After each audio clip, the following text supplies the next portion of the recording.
Yo, yo, yo, yo. We coming in good. Test, test, test. I'll make sure we good. What's going on? Funky start. Funky start to the day, man. Super funky start. You know, when you got a system going, anything that disrupt that system kind of throws you off balance. And that's kind of what's been going on here. Let me make sure my mic is built in. Yeah, they got me connected to the wrong mic. Yeah, when you got a system going, it's the worst when that system get thrown off track, man. Like it really is the worst. Uh, I woke up like an hour and a half ago because I intended on waking up at a decent time, even though I'm still tired. I got off work at like 7 o'clock. Well, it's 1:44 now, but I gotta work at like 7 a.m. So I only got a couple hours of sleep, but I wanted to get up early so I can get prepared and everything. Start some of the new stuff I wanted to add in. Practice some of it before the stream started, and then I wake up. It's like it's not pitch black, but like it's dark, and it's something wrong. So I'm looking around, and mind you, I had my phone on the charger the whole time. My phone on 2%. I'm like, what is happening? Like, I'm thinking my charger broke. I ain't even bother getting up. I'm just thinking my charger broke. I get up. I go there, cut on the light. Oh yeah, nah, the power's out. What is happening here? Like, what is actually happening here? So like, the place we're at now, the power is never going out. The power has been fantastic here. Okay, um, everything has been pretty much like fantastic at this apartment complex. So for the power to be out, it was an email I missed. It actually wasn't a power outage. I didn't see the email because I went back to go look. Yeah, it was an email, and the email actually stated that it would come back on at 1 o'clock exactly. So okay, cool, but now when I go back to look at everything, my camera's disconnected and my batteries weren't charging. On top of my computer's off. I have to restart my computer because I already got everything set up. I set everything up last night. I always do that. I set everything up last night. I have the stream already on. Everything. I just plug and play. Just plug and play. Um, I gotta start everything over. Internet box that's next to me refuses to come back on. Like I don't know, you guys like connect your internet and it's just blinking. That yellow light just blinking, blinking, blinking. Like, bro, what are you doing? It's supposed to be a sharp green. What are you doing? So I'm over here pissed, like, cause I want to stream, but that's basically the nonsense I've been dealing with for like the last hour, and we managed to get it on. So here we are. Enough about my problems. How we feeling about this week's chapter? General feeling. Um, I thought I actually had a lot of fun making this week's review. It was actually longer than the ones I've been doing previously. I love like making long reviews. I don't know if you guys like my reviews. If you've been here for a while, you know my reviews have gotten shorter over time, and it's because like they do better when they're a little bit shorter. But when I get to the point quicker than just rambling on, but chapters like this where there's a lot to talk about. Oh boy, I have fun making these, bro. Like I sit on my phone for like 2 hours just writing my script, like what I'm going to talk about. Oh, I love chapters like this. We got a lot to talk about.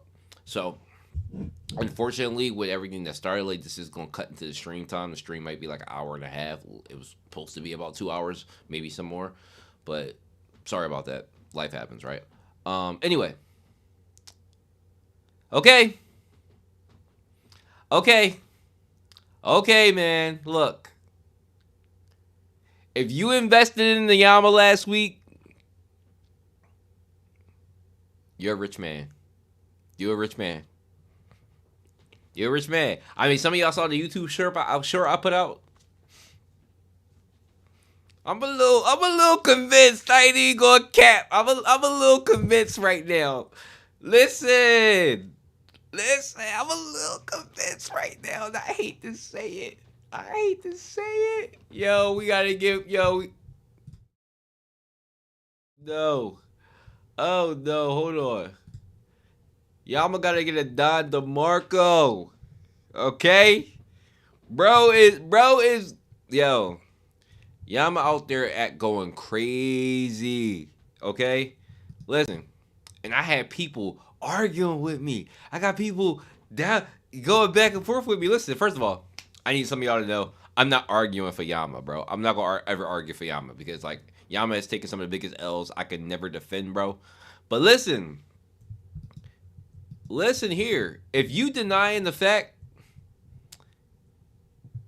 I ain't switching sides. I'm not switching sides. I promise you I'm not switching sides. I promise you I'm not switching sides, okay? I can promise that. I'm not going to defend him, but I will call out the facts, okay?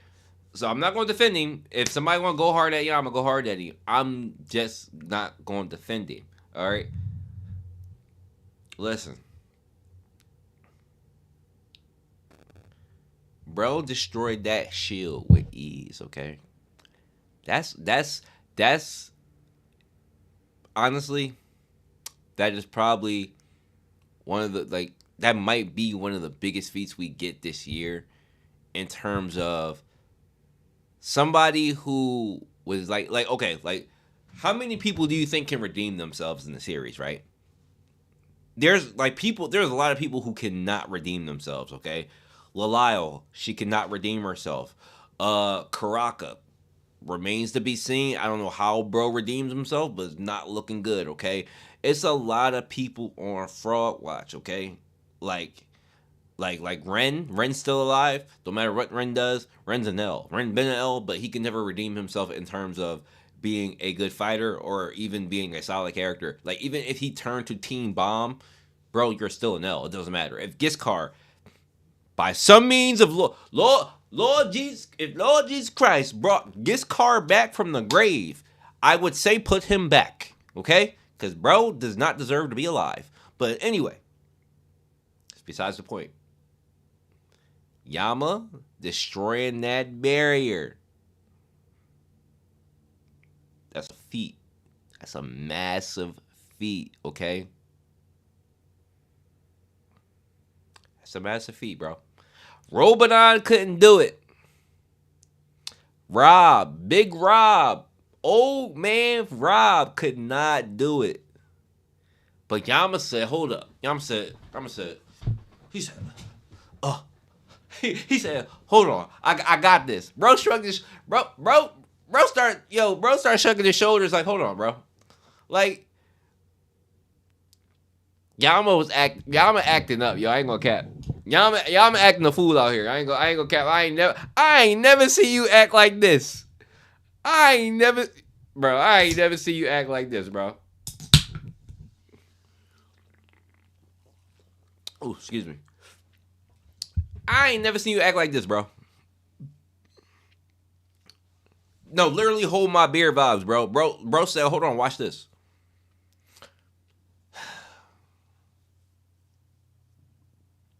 So listen, if y'all want to call me wrong, or call, because I was in the middle last week. But anybody want to call me out on the Yama shit? Go ahead. I take it. Listen, I'm a broke boy right now. Okay. I know Chevy and Rand and a couple of y'all in there who I think it was Scythe. Y'all was in He said, "What am I drinking?" This is hold on. It's sparkling water. The sparkling water. Sparkling water from Wegmans. I don't know if y'all got a Wegmans around y'all, but it's sparkling water.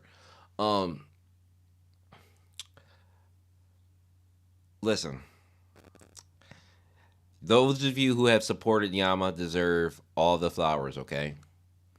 It's like it's like it's like being a baby mom, right? Or being a girlfriend, right? It's like being Savannah James, right? You watch this. Oh no, Obama, watch yourself, brother. Watch yourself. It's like watching your boyfriend go from high school to the NBA, man. Like Like that's what that was like, man. Like Yama really ascended. He really ascended. Ascended. Listen, he did something that Robodon couldn't do. And I had somebody say in the YouTube short. I had somebody say in the YouTube short, right? Let me see. Because we got people coping already. We got people coping already, and this is crazy. Coping for Robodon is crazy. I'm sorry.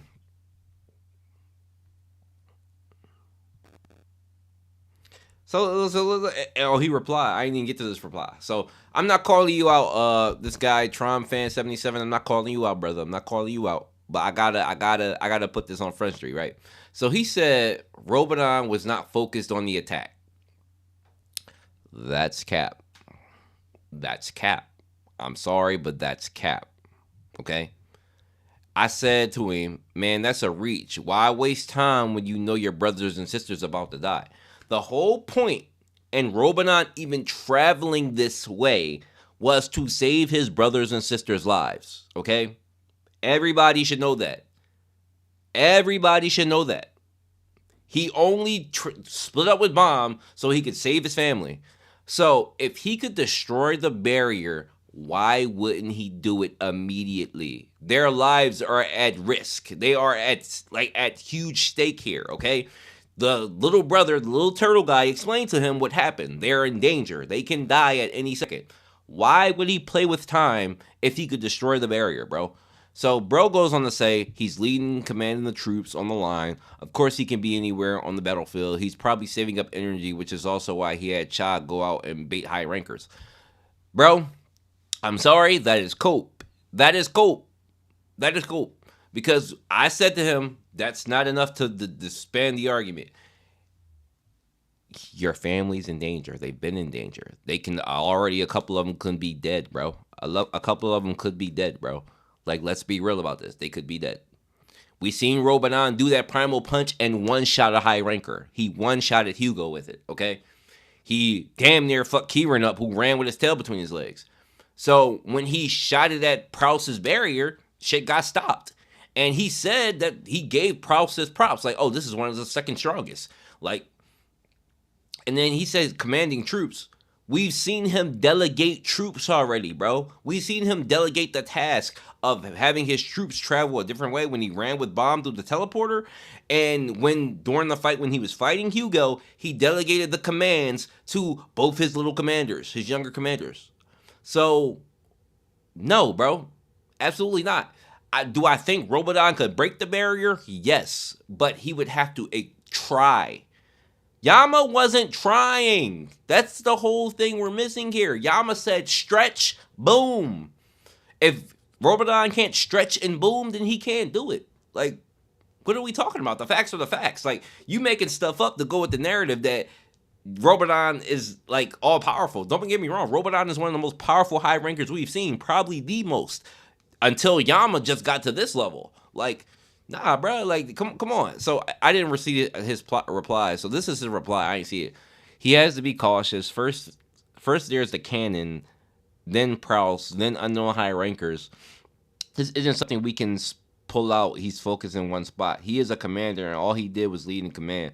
Plus, Grand the Blue isn't in the main attack, so it's clear he wasn't trying to multitask. The main attack focused on the shield was Down Doom and the cannons. Bro, that is going around the fact that destroying the barrier that is stopping you from getting where you need to go is what you need to do.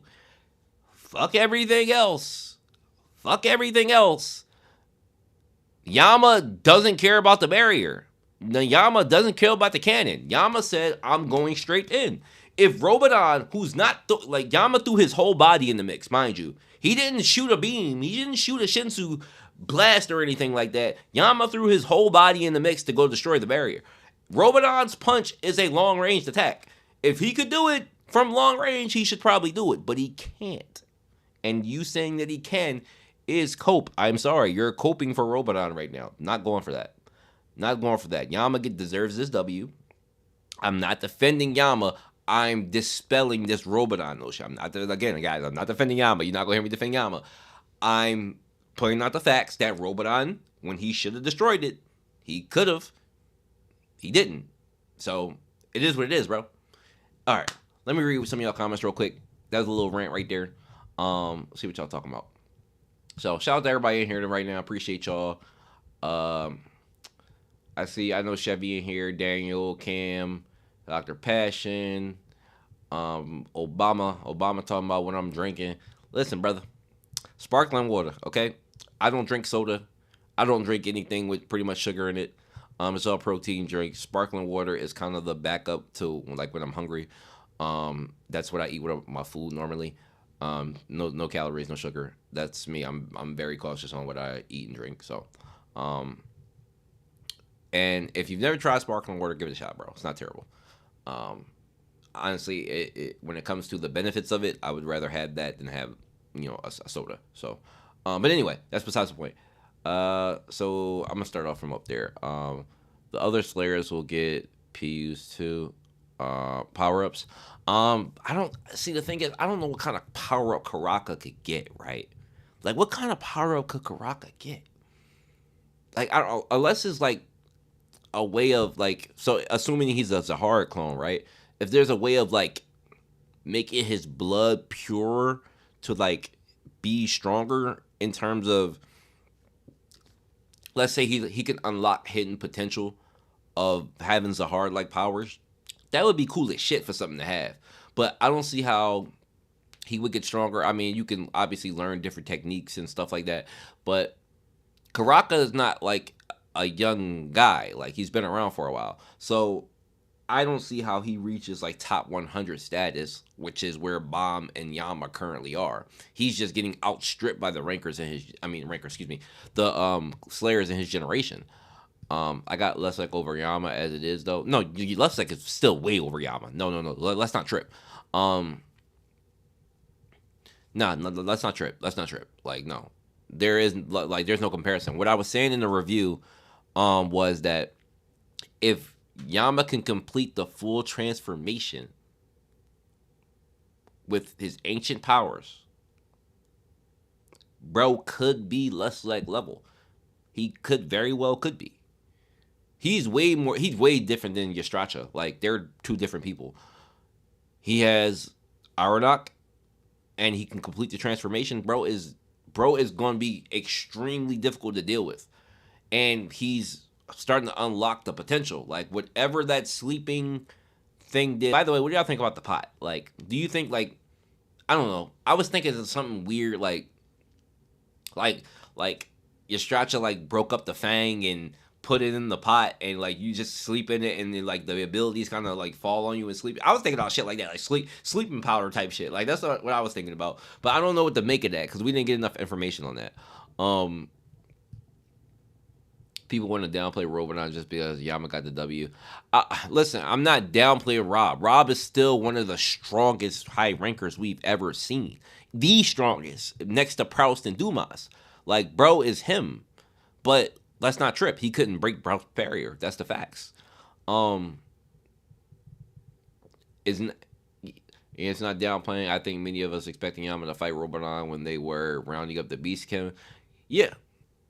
He's done something that others couldn't. That's just what happened. Again, you just go with the facts, bro. It's not downplaying. It's the facts.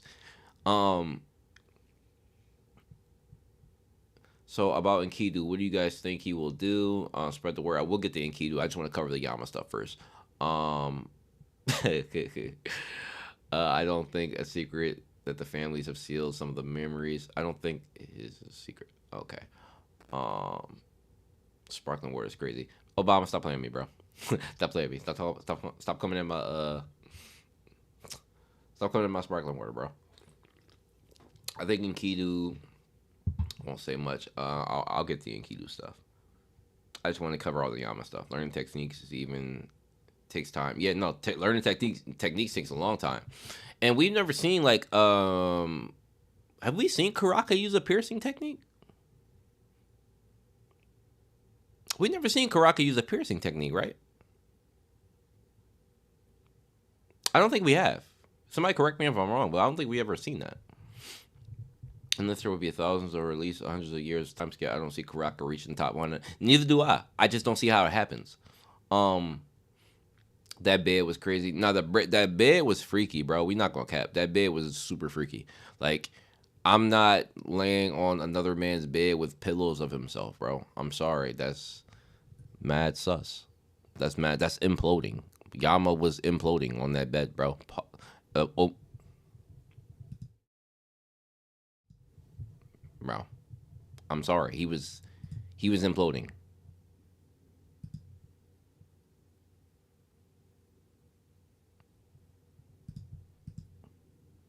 I'm not laying on another man's bed, bro. That's down bad.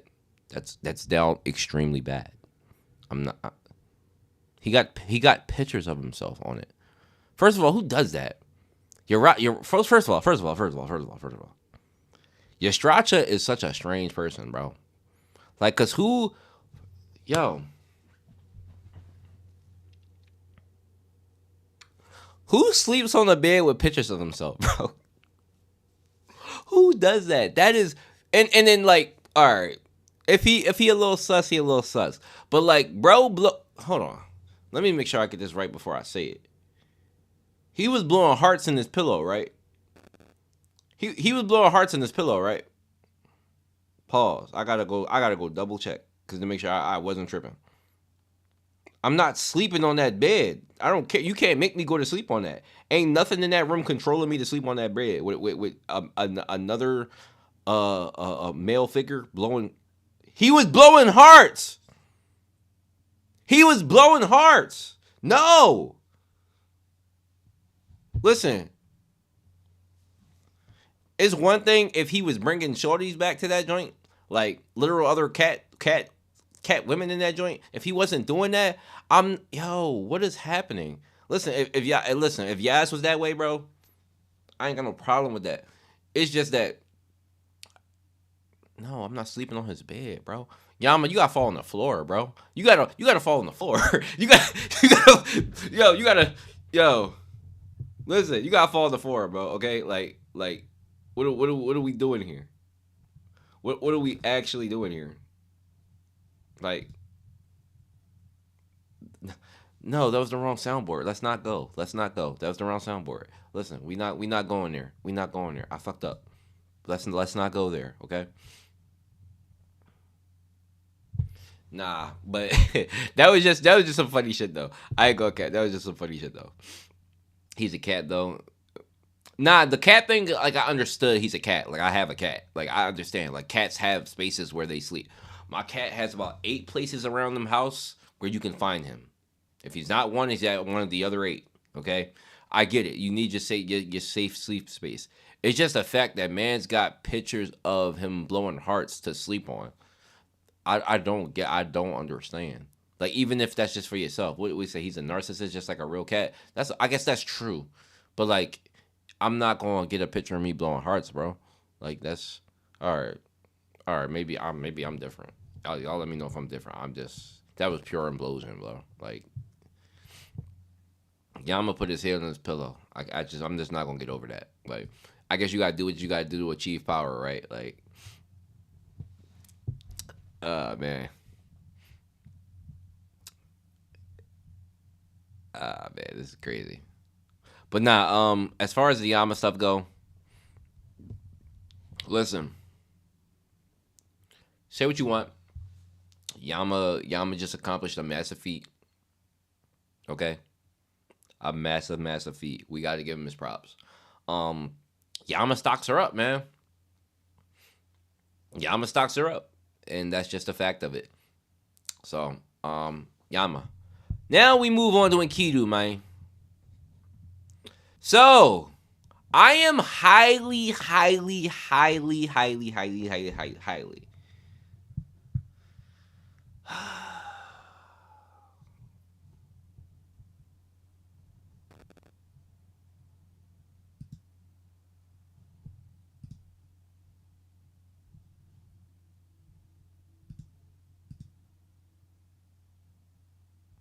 I don't want to put Enkidu on Fraud Watch. I don't want to put Enkidu on Fraud Watch, bro. I don't want to put Enkidu on Fraud Watch. I don't. It's too early, bro. He been like 4 chapters in. Come on. Bro is Jello. Like, why y'all cut? He Jello. Cut him some slack. Listen, there's a reason why he was sealed in the Sprout. Come on. Come on, man. Y'all being a little harsh on Enkidu now. All right. First of all, so here's my thing, right? And I didn't mention this in the chapter. I think Enkidu was sealed because of the potential of damage he could cause. A parasite is one of the most dangerous things in real life.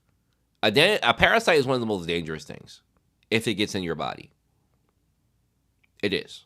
It can harm you pretty badly, okay? This parasite has the ability to take over your body. So when I think of Enkidu, right, I don't know how familiar you guys are with Dragon Ball Z, but I think about the Tuffles. I think about Baby from the Tuffles. That's what Enkidu is.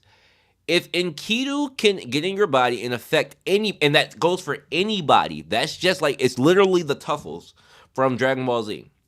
So when Vegeta got taken over by Baby, shit was over, bro. Okay, I got the strongest living Saiyan.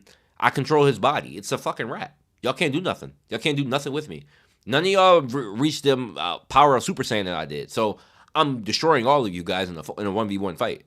So it don't matter. It took Goku going above and beyond to defeat Baby eventually. You know, he had to go to Super Saiyan 4. But that's what this is. The potential damage that Enkidu could cause is massive. It's super massive, bro. So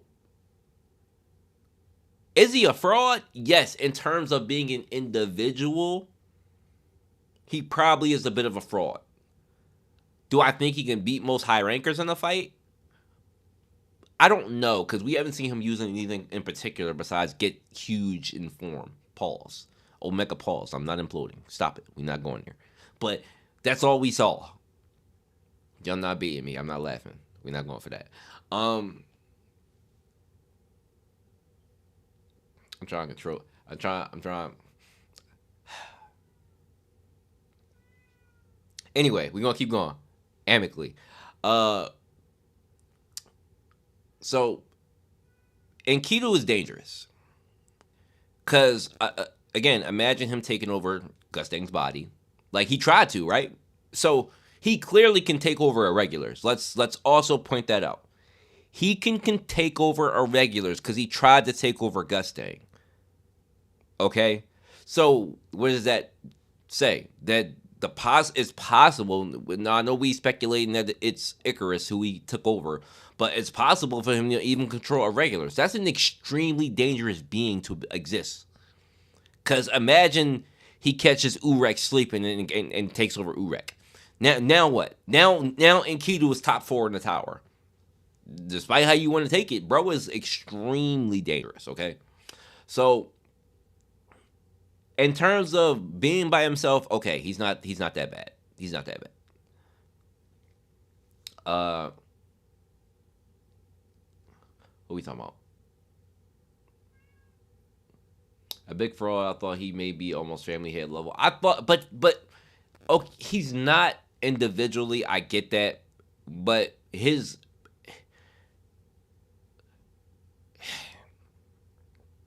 the thing, right? Some people need to understand the difference between strength and dangerous, right? Like I was watching King of Lightning's stream of ranking One Piece characters this week, and they were arguing about this is just an example, guys, but they were arguing about one of the arguments is about people who use poison stuff, like Magellan. Like Magellan's argument has been used for a long time because he one-shotted Blackbeard and them. It's not the fact that Magellan is particularly strong. It's the danger of the poison. He's dangerous. There's a difference between strength and danger. If you let your guard down, or if you get caught, you gonna get fucked up. Because it's poison. Poison is dangerous. There's no way to counteract that.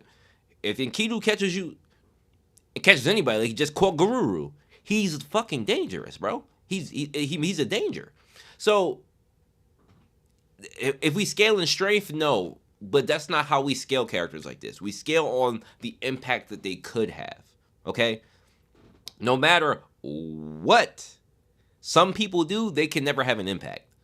Ren, for example. Ren's a type of parasite, but Ren's not the type of parasite who can have an impact. Nobody's scared of Ren, okay? But I hope y'all understand what I'm saying. Like danger is a thing to be wary of. I just realized my stream is not straight. Let's correct this. There we go. And for what? Getting slapped around Gustang? Everybody's getting slapped around by Gustang. True. Literally true. So there's no way to scale how strong Enkidu is individually as just like a parasite, because like, yeah, he's fighting Gustang, guys. He's fighting fucking Gustang. And you can't put something that people created on Fraud Watch because it's lost to a family. I think that's not absolutely right. You guys are absolutely right. He's dangerous because bro walks right in, throwing hands, no talking. True. Don't like how Enkidu just keep talking in a roundabout way, what we already know. Yeah, that's a CU choice, man. And you guys heard my rant, man. Like, you heard my rant. I'm over the blue ball shit, bro. I know people talk about they going in each chapter not expecting much. Y'all better than me, bro. I go in every chapter expecting to get the best of the best, all right? I expect the best every time. Like, I know that's unrealistic, obviously, because you have to have set up chapters. But there's a way to do shit without fucking getting everybody horny for information. I use horny for information because that's exactly what it is. Niggas been starving for this shit, all right? Excuse me, but we've been fucking starving for this shit. Like, for the last 4 months of this book shit, this memory shit, I'm over this shit, bro. I am over this shit. I'm so over this shit, bro. Like, come on, man. Stop, yo. Like, stop with the fucking teasing, please, bro. Please. This shit is getting crazy. Like, especially with we get the meat in Enkidu. Come on, man. He didn't give us nothing. Not a hint of nothing. Not a mention of a name of the person that he killed. Nothing. Even just a little thing, bro. So we can craft some theories or guess. Nothing. Bro just laughed. And mind you, what do you guys... Okay, so since we talk about Enkidu, what do you guys think about Enkidu? Like, as a being. Not what his abilities or nothing. As a being. I mentioned this in the review. I think that Enkidu was shaped by the family heads. I think that his nature and how he's speaking and how he's acting, all this weird ass, mean, disgusting behavior, he learned from them. Because it seemed like he was gifted towards them, right? As a being meant to live human. He seemed like he learned that shit from them. The way he's acting. Do y'all agree with that? Because the way it sounds like the way they treated him was like dog shit. And then this is why I was getting in the theory of how they treated everybody that wasn't them. The way they treated people that wasn't them is absolutely fucking terrible, bro. Even if they did it on some barbershop locker room type shit, which is probably what they did. They probably did it amongst themselves. Like, oh, these fucking tower-born people are disgustingly weak, and we only respect the plant god or the machine shit that we're fighting against. But these people that live around here are fucking weak and they're impure and all this shit. I honestly think they was moving like that. Now, obviously not everybody. I don't think everybody was moving like that. But was Zahar moving like that? Acting like he different? Yeah. Motherfucker made himself king. And he absolutely was moving like everybody's a fucking peasant. I think the truth, they may come all out at once. I think he's really crafty and cunning. Him getting in Guru going to have some crazy consequences. Honestly, I really think he learned his nature from them, though. I think he learned his nature from the family heads. The family head just the celestial dragon. Yeah. But they celestial dragons that can box, though. Celestial dragons that can fucking box, though. That's the difference. It's a difference between being a fucking noble who just talks shit and hide behind motherfuckers when you can actually box niggas' heads off with the quickness. Like you could really kill people. So it's yeah, that's a good comparison. That's a great comparison. But they can actually box though. Um, Maybe I find it ironic that he found it funny that they don't remember shit. It could be that he picked up from them or his newfound hatred for them making them speak like that.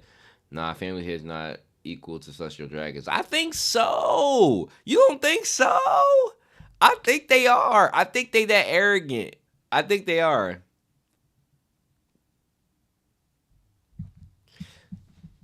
If you say girls say okay, girls say okay.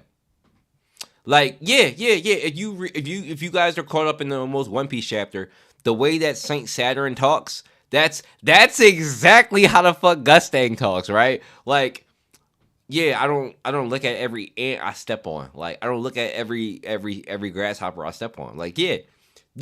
Girls say is accurate. Girl say is accurate. I say girls say is accurate. Okay, so with that being said, yeah, I think Enkidu was shaped by the family hits. I'm not gonna lie, but the shit was funny, bro. I ain't gonna cap. This is why Gustang is one of my favorite characters, bro. Cause Gustang literally looking at this motherfucker like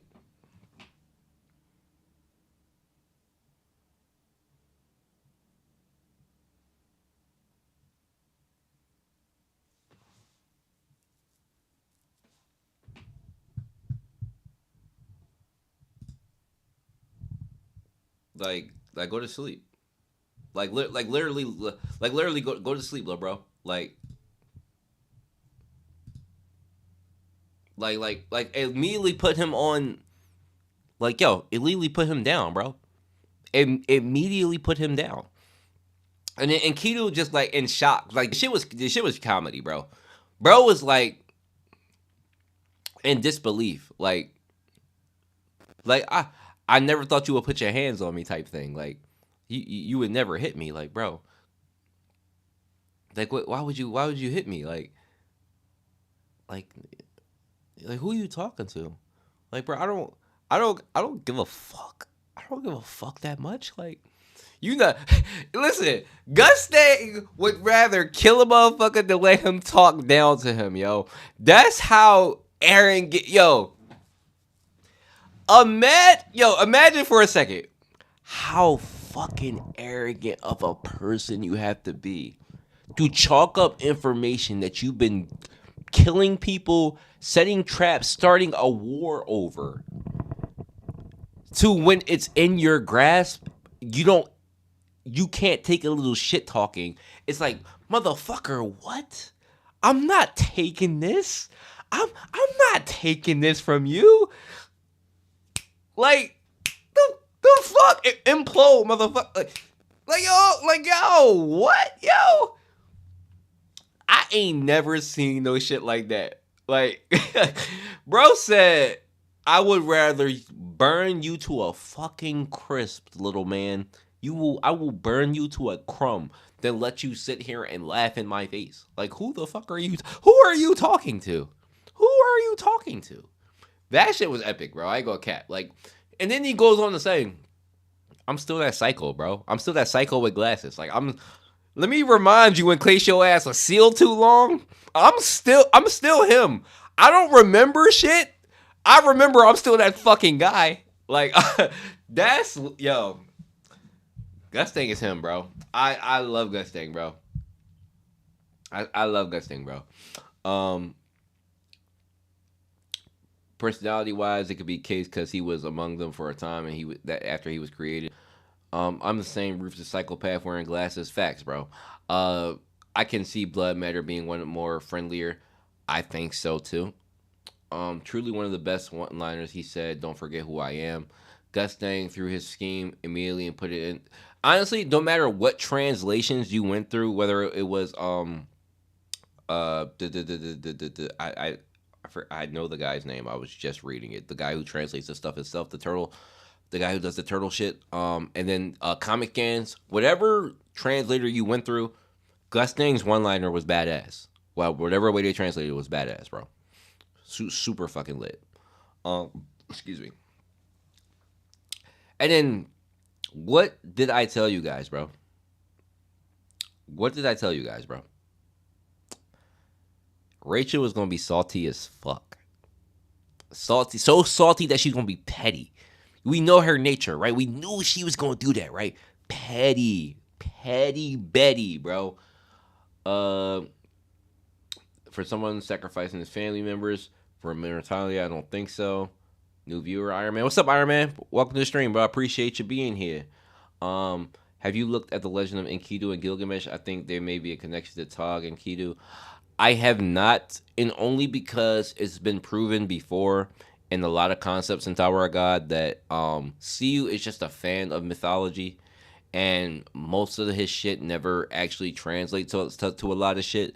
Like, there are a lot of people throughout the series with names like Icarus and stuff that do translate into the series, but as far as using it as like a window to see where things are going, it kind of never really aligns that much. At the most, we can assume what characters will be in it and their names, like a Gilgamesh, but it never really outlines the story, if you understand what I'm saying. So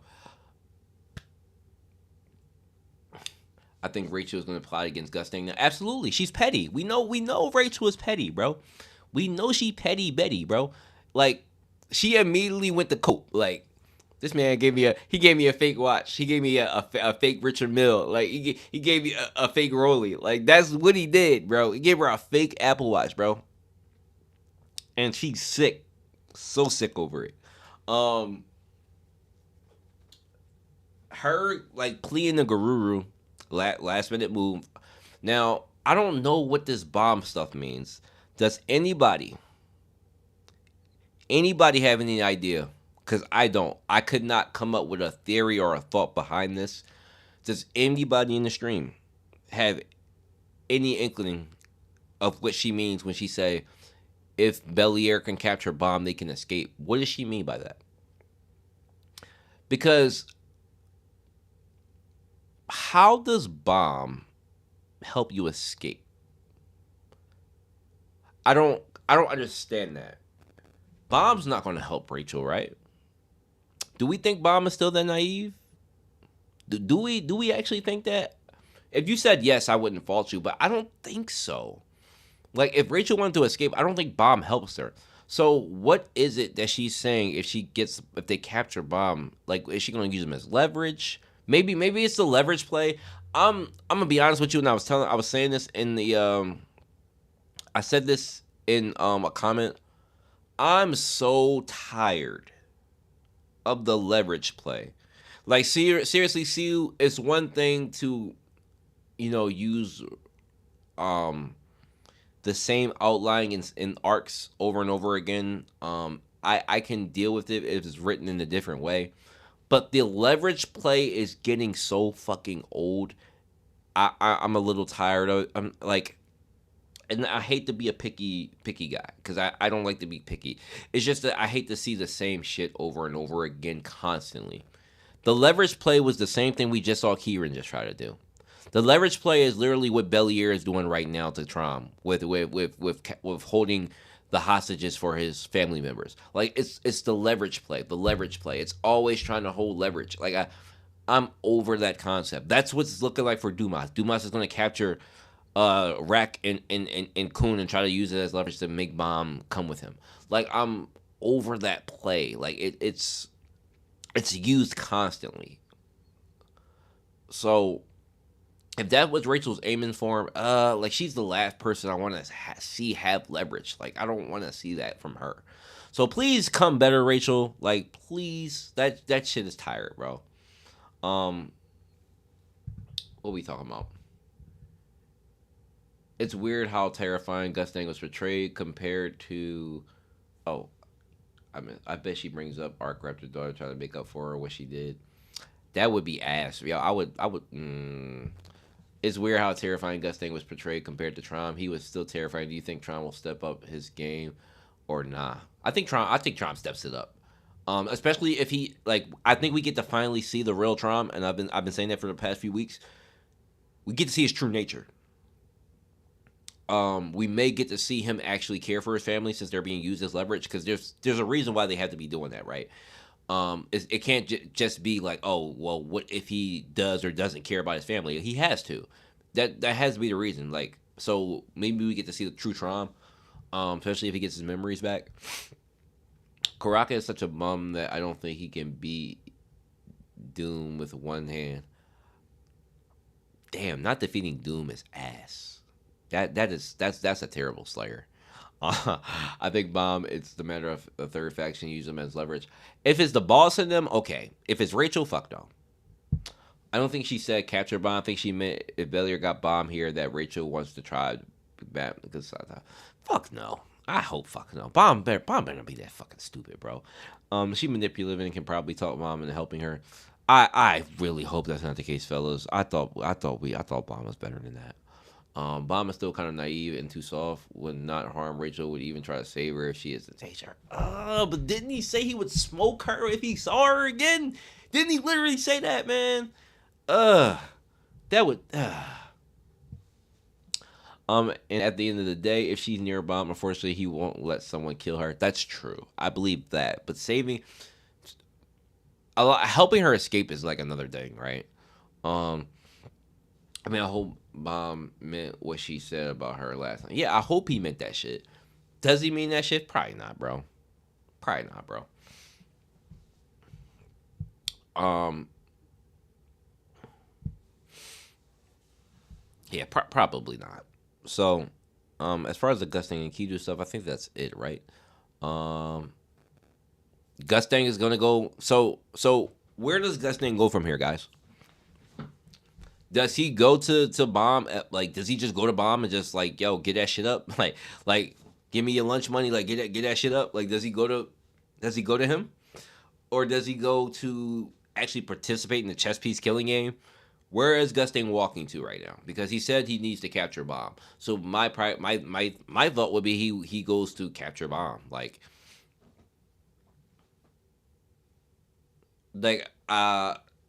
here's the thing. Like, Gusting, I guess, has to abide by the rules of the game too, which is weird to me. Because like, why does he though? Like, if Bellier is controlling the game, why does Gusting need to follow the rules of the game? Like, I don't understand the concept behind that. Um, like y'all get where get what I'm saying? It's like, okay, y'all told Tron that he can't do that, right? In order to participate in the game, but why couldn't Gustang? Like, he's basically behind this shit. Like, he could do what he wants, and he could probably get Bomb's location easily from Bellier and just go take him. Um, oh, you're right. The admin did approve the game. No, you're right. You're right, Chevy. You're right, Chevy. You're right. You're right. You're right. Yeah, so they can't violate the rules. Good point. Good point. Good point. Good point. I forgot. I forgot. So I love you guys, man. You're right. So he can't violate the rules. Okay. So then, where does he go then? Does he go like he has to compete in the game, right? But I would say I would say if I was him, I would just go follow Hawar. Hawarion. Like, I would just go follow her. I would just go follow her because she could probably find Mom the quickest, right? And if I'm him, I just go follow her. They're probably likely to run into each other, right? Um, Capturing Bomb is but wait. Isn't is it Bomb Gustang's piece? Like, isn't he? Isn't Bomb is Gustang's piece, right? So does he prioritize protecting Bombs as a piece? right?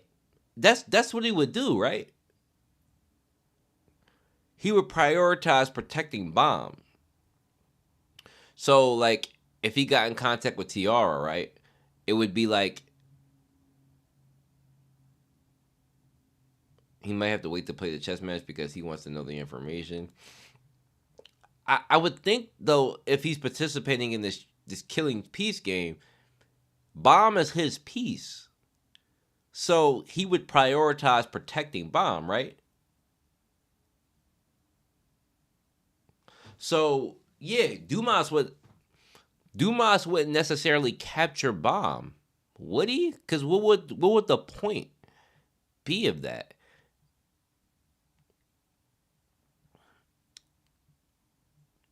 See, this game is confusing on how you try to think about it. This game would make more sense if it was more so everybody was assigned a piece and that Gustang and Trom had to capture the pieces using their pawns. Like that would be an interesting way to go about it. But the way this goes, it's weird because I don't really understand the full concept of it. And then aligning it with what they want with Trauma and Gut. Like obviously Trauma's on the other side, so him is capturing Bomb, right? But what does Gustang do? Does he prioritize protecting him so he uses the other pieces to protect them? It's weird. And then Dumas just makes it weird himself because he has no control. He can do what he wants. But obviously Dumas is going to do what Gustang wants. So it's like it's kind of cheating, ain't it? Like wouldn't you consider that cheating? I don't know.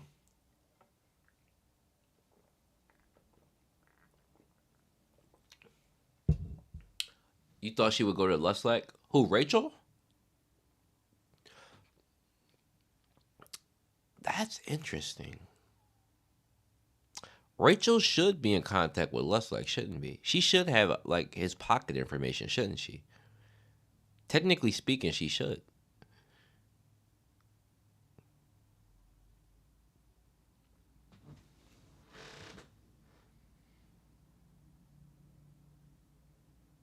That's interesting. That's an interesting interaction I haven't thought about. Lustlak and Rachel.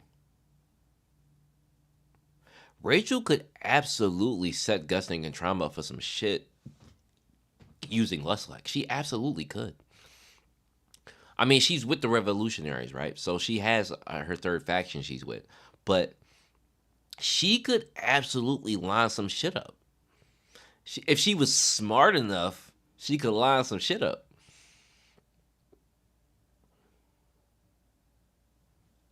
A turned on rack might be able to do something to Dumas.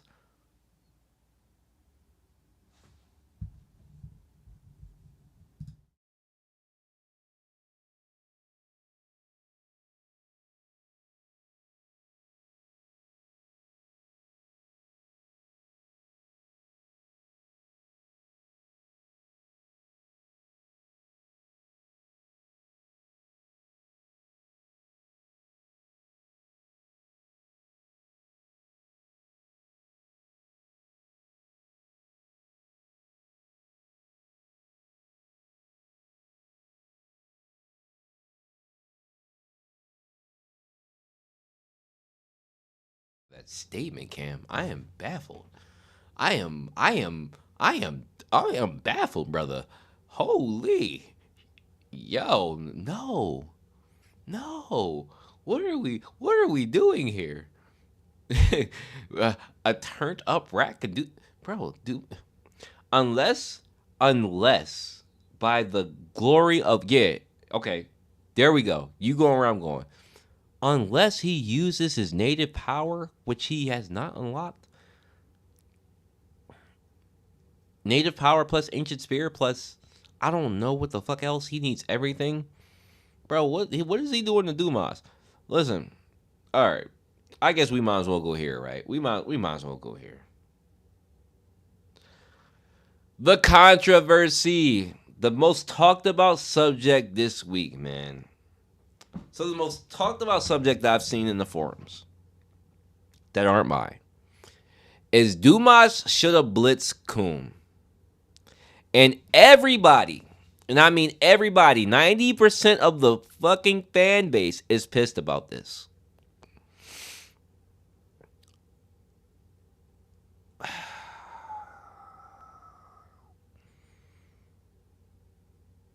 I'm not. I'm going to be real with y'all, I'm not. Because power scaling has been finicky for a while now. It has. It has been very finicky. Now, that does not mean that CU gets a pass for differentiating the third strongest member in fucking Po Beatdown versus a B rank regular, which I would argue that Rack is a ranker. But that does not give him a fucking pass, bro. That does not give him a pass to make that. That's a.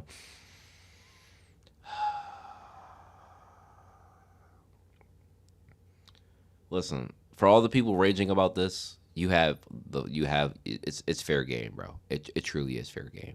Okay. I respect your opinion about it. If you're pissed about it, I get it. Kuhn running with his legs and outstripping Dumas by a few feet is absolutely fucking asinine. First of all, Kuhn is like 5'5". Kuhn is like 5'5". Dumas is 6'11".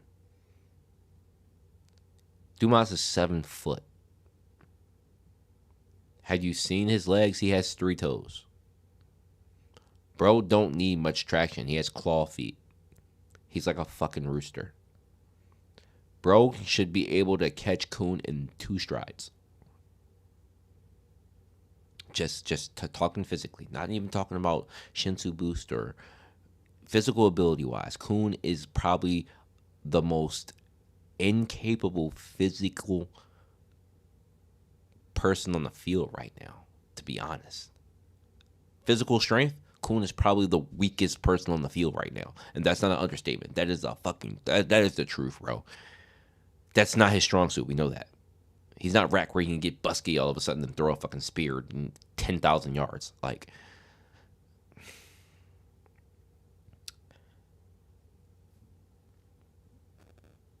there's absolutely no way Kuhn should have survived long enough for Rack to get there.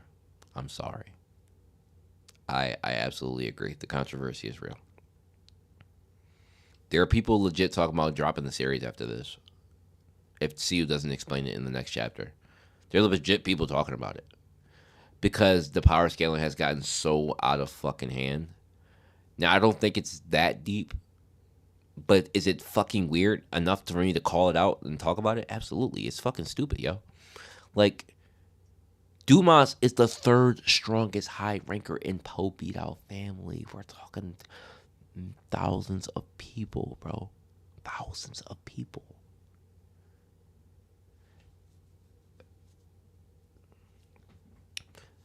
He should have blitzed Kuhn and no diff. Neg diff. And then like I'm not gonna rant too much longer about this, guys, because it really is beating a dead horse at this point. I get it. I get it. I get it. I get it. I do. I get it. I just had to bring it up because it's fucking nonsense. If we don't get an off screen immediately of Rack and Kuhn being incapacitated by Dumas in this next chapter, expect the floodgates to open. Like, you're gonna see people complaining about this. It'll probably be the biggest L of the season in terms of CU's choice of writing. Like, it's very bad. It is that bad. Dumas almost one-shot Karaka. Was about to one-shot Jinsong. And body Yama all at the same time. Now, here's my cope. I mentioned it in the review. Here's my cope. My cope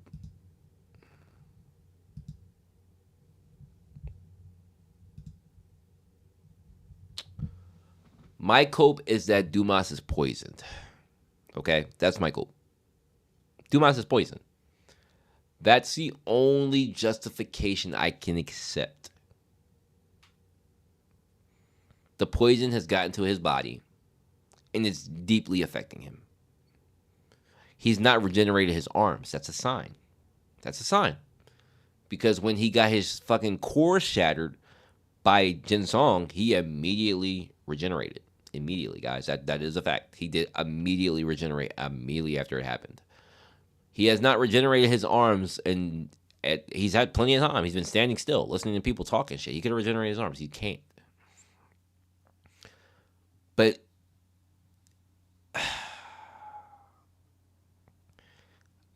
the poison thing is the only thing I can accept with a grain of salt.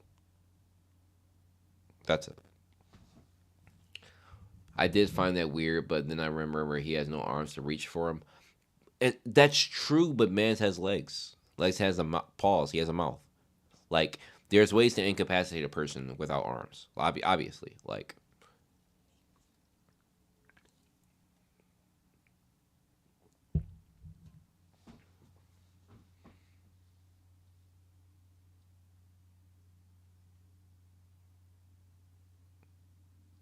Right, I can accept that, Doctor Passion. If the poison is expecting him so much that he can't use Shinsu, that is a perfect way to cope.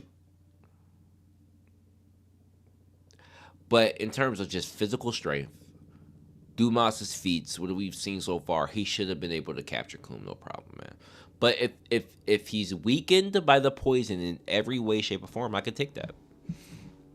But if not, if it doesn't get addressed next chapter, oh, you're gonna see people fucking rage and storm, bro. You're gonna see people rage and storm. What up, Zenu? Strong poison that he shouldn't get with.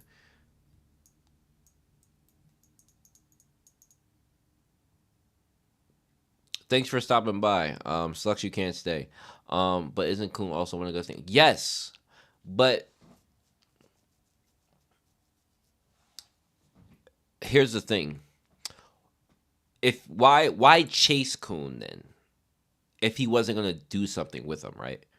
Like, it'd be a difference if Dumas teleported and said, "Hey, I'm not gonna attack you," or he talked to him. He chased him. So if you're gonna chase the motherfucker, get him. Like, what are we doing? What are we? You gonna chase him? You gotta catch him? Like, now you look stupid. Man. I'll leave that controversy there. I don't want to harp on it too much because it's CU's choice. It's not a good one, but hey. All right. So I think we covered most of the good bits. Now we cover this last bit. Gururu's corruption. Gururu's background. This last part is going to be all about Gururu, okay? And then I'm going to get to the comments. And I'm not going to be able to spend that much time on comments again because the stream started late or whatever. I'll probably spend like 20 minutes on comments. Peace Zenu. I'll probably spend like 20 minutes on comments. But Gururu's backstory is fucked, okay? So we all in agreement that Gururu's family is the destroyed branch, right? We all agree, right? That is fucked. Destroying a man's entire branch is that's so fucked. That's so fucked. Not only that, you kept him alive. That trauma's sick, bro. Trauma's sick. Trauma's sick, bro. That's sick, bro. Imagine watching your entire. We thought it was Kieran, right? We really thought it was Kieran. Imagine watching your entire family get wiped. Get wiped. Get rubbed the fuck out. Okay? Like, just because They didn't put ketchup on the French fries. That's why they died, bro. They didn't put ketchup on the French fries, bro. They didn't put ketchup on the French fries, so he's destroyed this whole city. Fuck everybody that lives here. You ain't put ketchup on my fries. Yoink, yoink. Bro, that's nasty work. That is nasty work. Oh God, that is what we're dealing with here. That is what we're dealing with here. But I will say,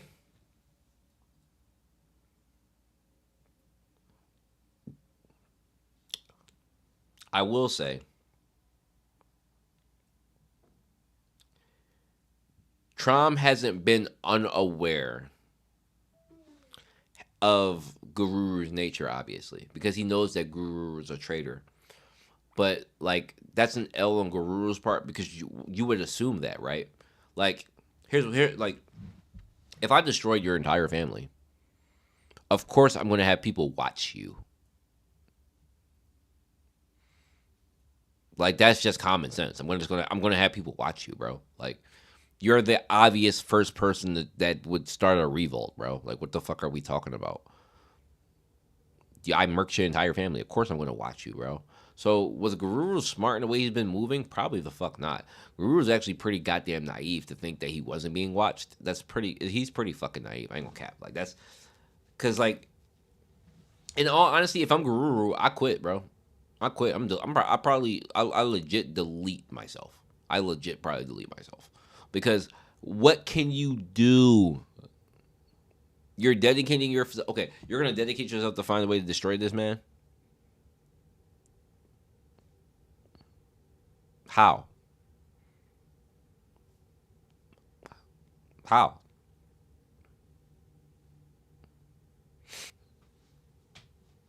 I don't get it.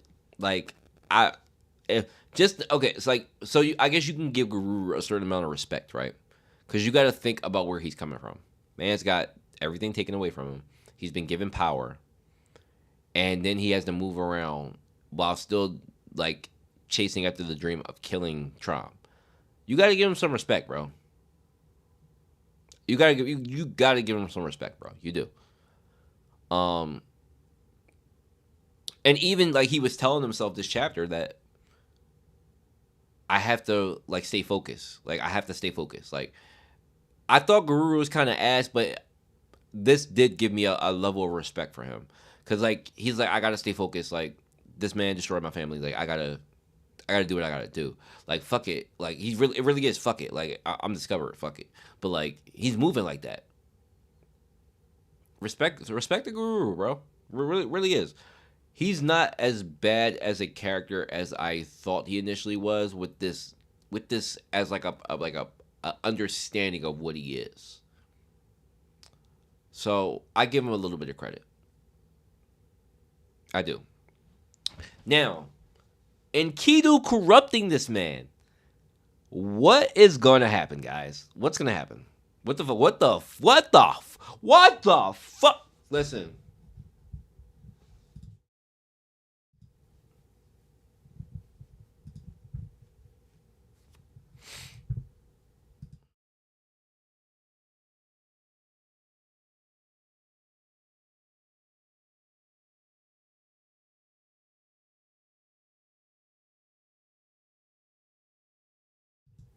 at predicting shit sometimes, but with this, I don't know.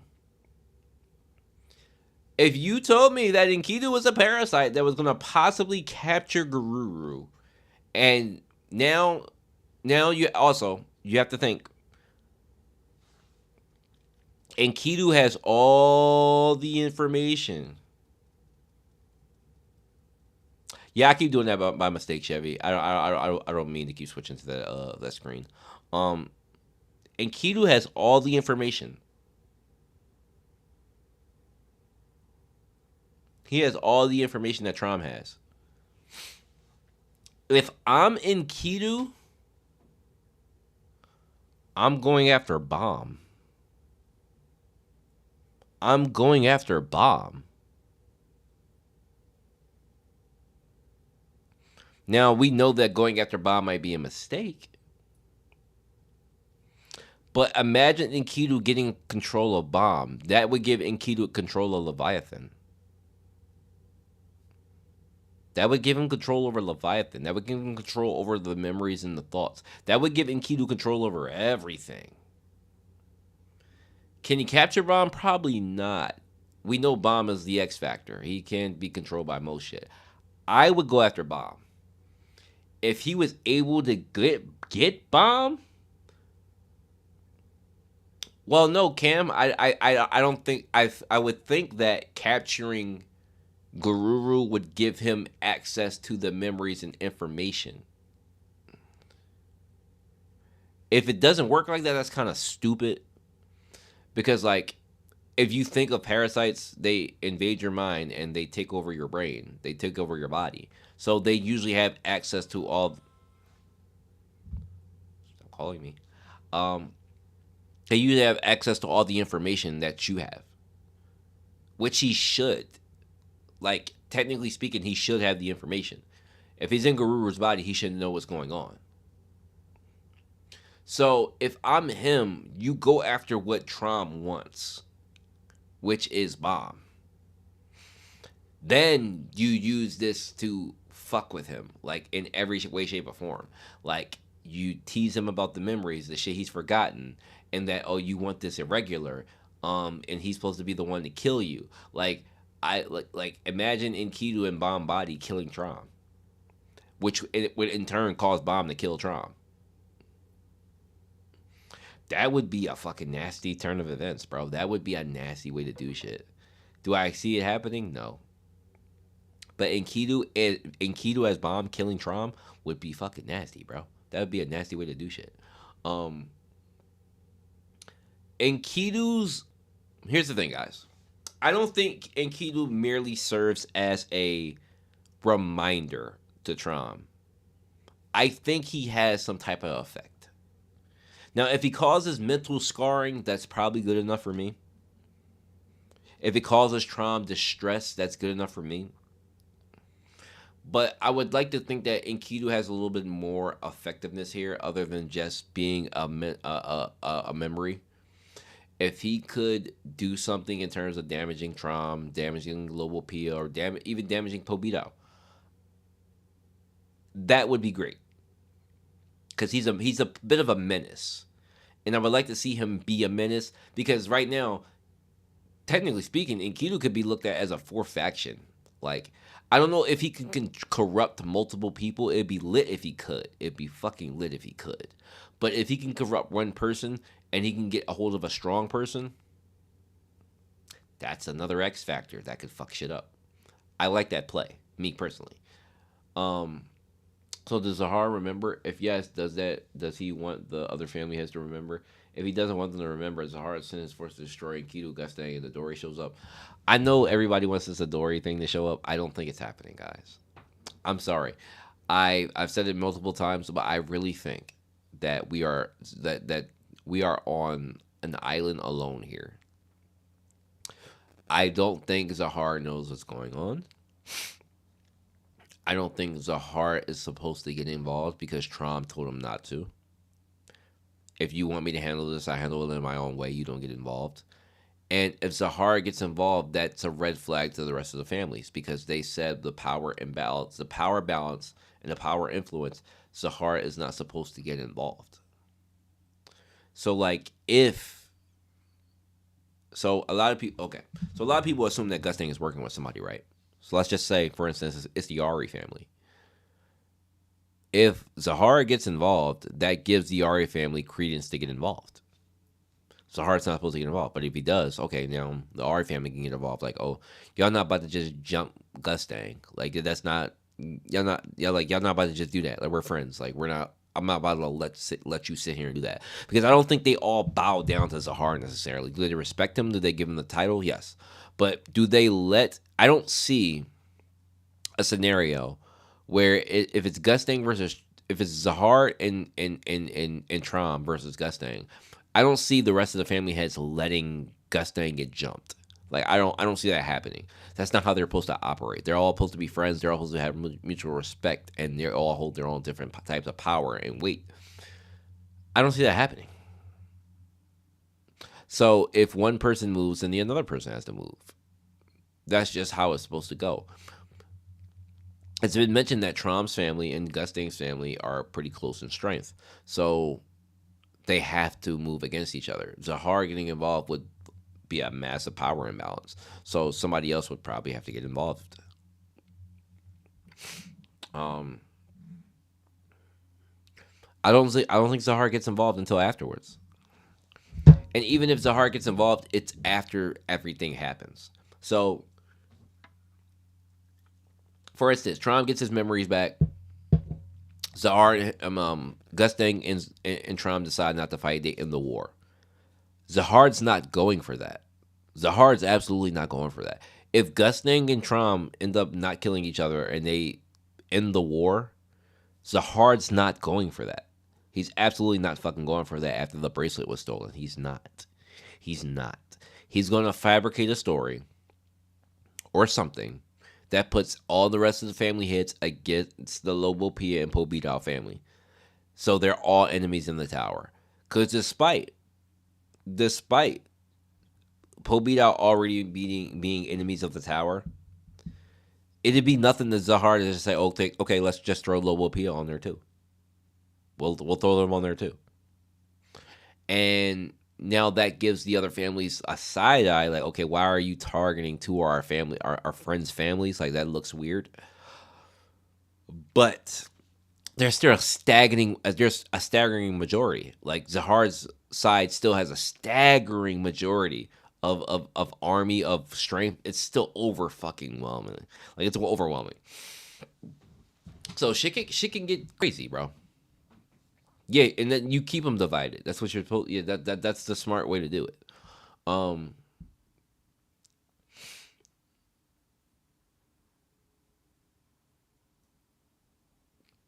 yeah, man. Yeah. So, but in terms of Enkidu, I think he does. He likely goes after Trom, which would cause Trom. Okay. So if Enkidu goes after Trom, right? That stops Trom for playing the chess piece game, the killing chess piece game. He doesn't play. He doesn't play in it. He doesn't get involved, which means Bomb doesn't get captured. Maybe Bomb runs into Gustang, and maybe they have that exchange because Enkidu and Trom are actually absolutely going to have a discourse. Now we're low key getting blue balled here, and I'm lying to y'all. I'm not gonna lie to y'all. We low key getting blue balled here, so I need y'all to understand. If Enkidu does decide to go after Trom, if he does not mention shit about what the fuck he forgot, I will be absolutely fucking livid. I'm gonna be livid. I'm gonna be livid. I'm gonna be livid. I'm gonna be fucking livid, bro. I'm gonna be so pissed off. He just said, he just said, you are the last person you cannot forget. You cannot forget what the fuck happened. Okay?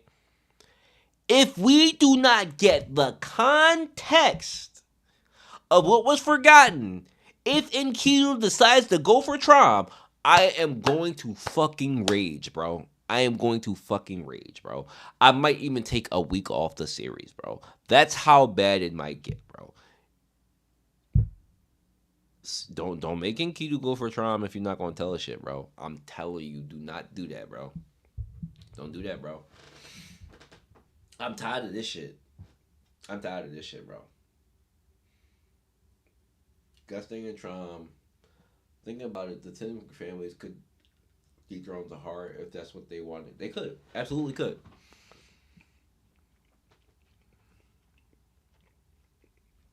I think trying to make up. Zahar shows up and Trom tries to protect weakened Gusting from Zahar. Gusting escapes but Trom gets sealed or killed. I like that play.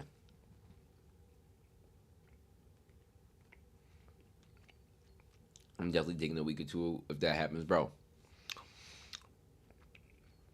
If that happens, I'm taking a week off.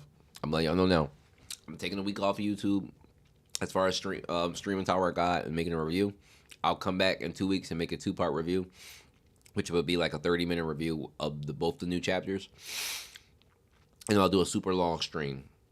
I'll probably do it like on a day that I'm off of work, and I'll do a super long stream, like 4 or 5 hour stream. That's the only way, because if he does not give us any context, bro, I'm gonna lose my shit. I'm gonna lose my shit. I'm telling y'all, I'm gonna lose my shit.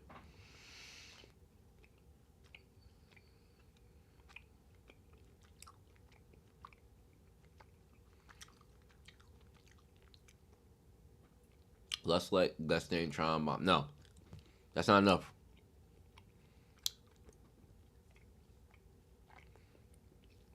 Okay, you add Urek to that, maybe. If you add Urek to that, maybe.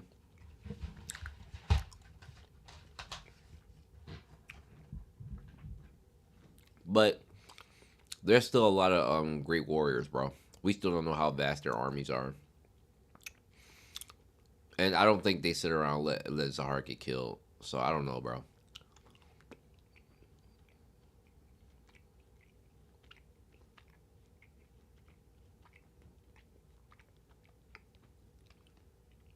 Well, yeah, Bomb and Urek would be the only ones that would fight Zahar.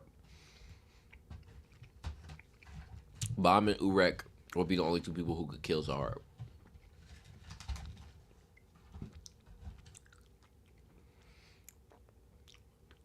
But we already know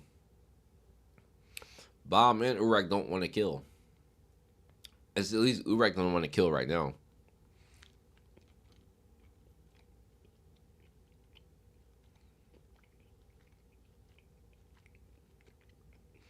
All right. Let me get to these comments. It's been a fun stream so far. Let's pull them up. Let's pull them up.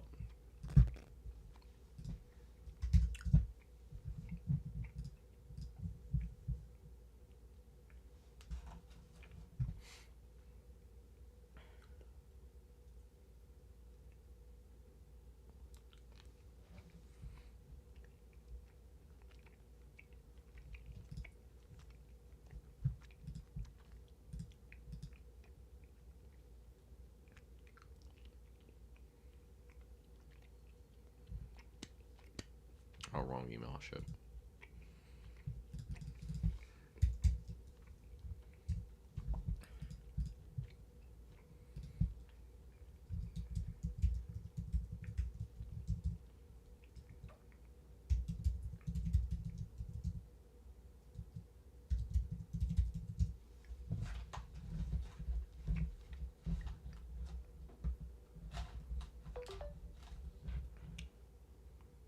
If you let me log in, I can do it.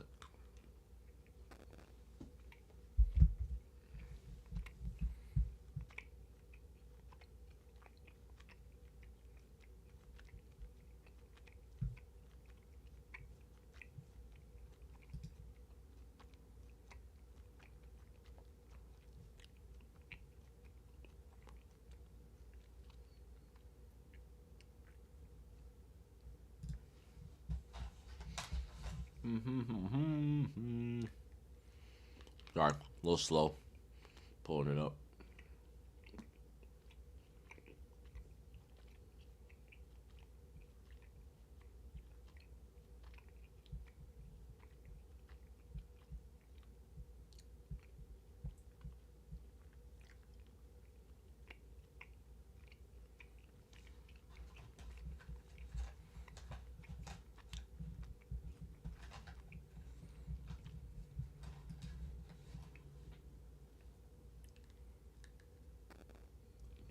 Okay, we need to go to this one.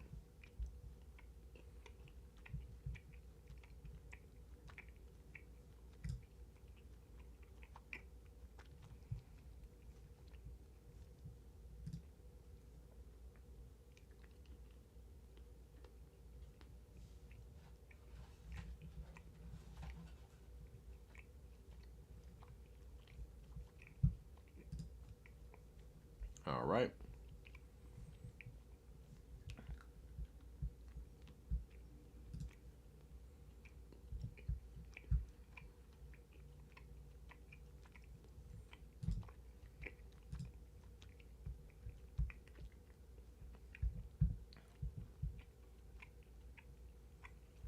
All right, we got the comments up.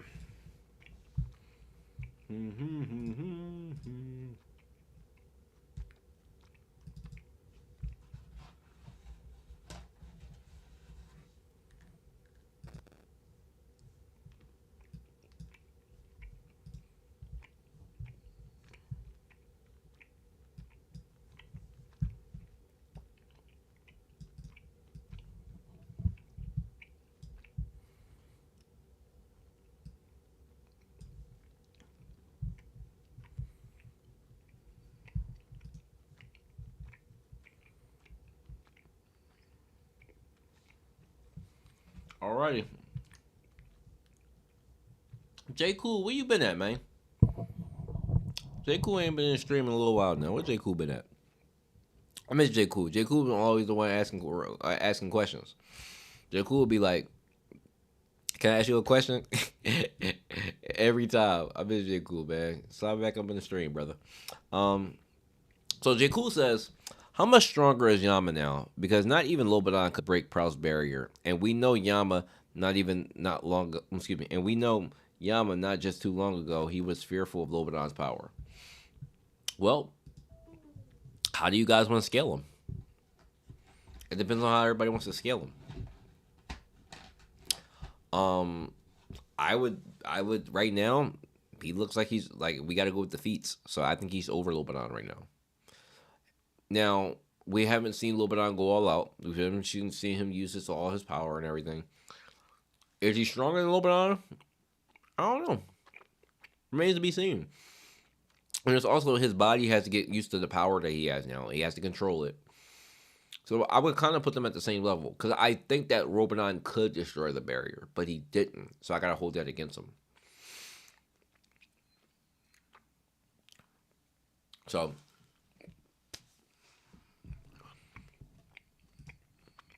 that's about where I'm at with it right now.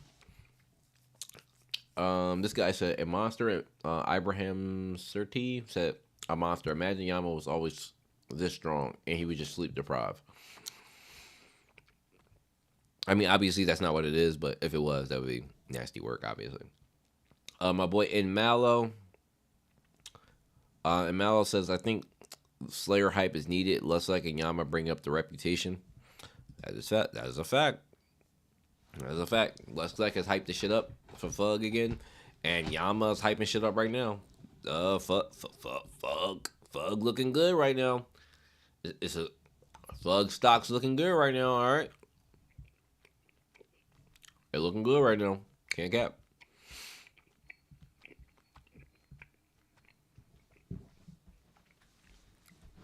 All right, combat. I know combat wasn't here earlier. I don't think he's here now. I found this chapter on another CU information cock block.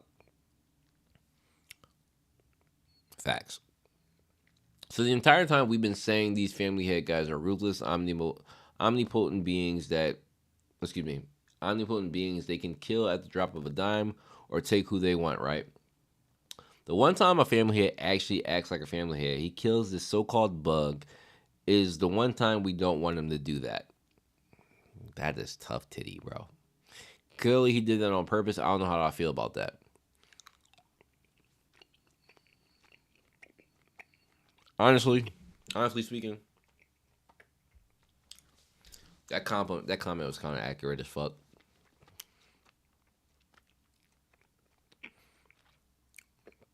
I mean, I think Gusting has always acted like a family head, but the way he reacted in terms of what we want right now is not the way I would want it to happen because we want to know the information. So him doing that, it sucks, but it was still a hype moment. Like I can't say it wasn't.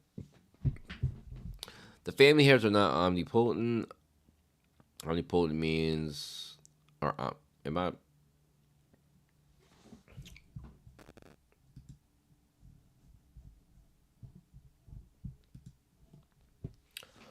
Means that they are all powerful. And if they were all powerful, then there would be no matter. Excuse me. It would not matter for them to fight because every fight would be a stalemate. I mean, they're not, but they are to an extent. In terms of the way they're not because of to the rest of the tower, but to themselves they wouldn't be. Like to a ranker or a regular, yes, they are. And this is what he is not totally omnipotent, or Arlena V would not die, or Zahara would not need to kill an ancient. Adding, he surely know Enkidu is still alive because he wanted to find what Trom did and what was the role of Enkidu.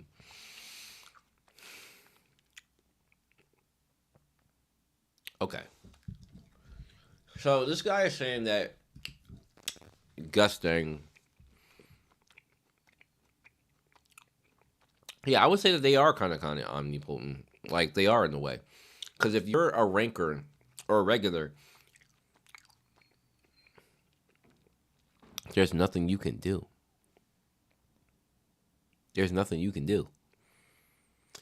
And this is why factions like the revolutionaries exist, because they're looking for ways to kill them.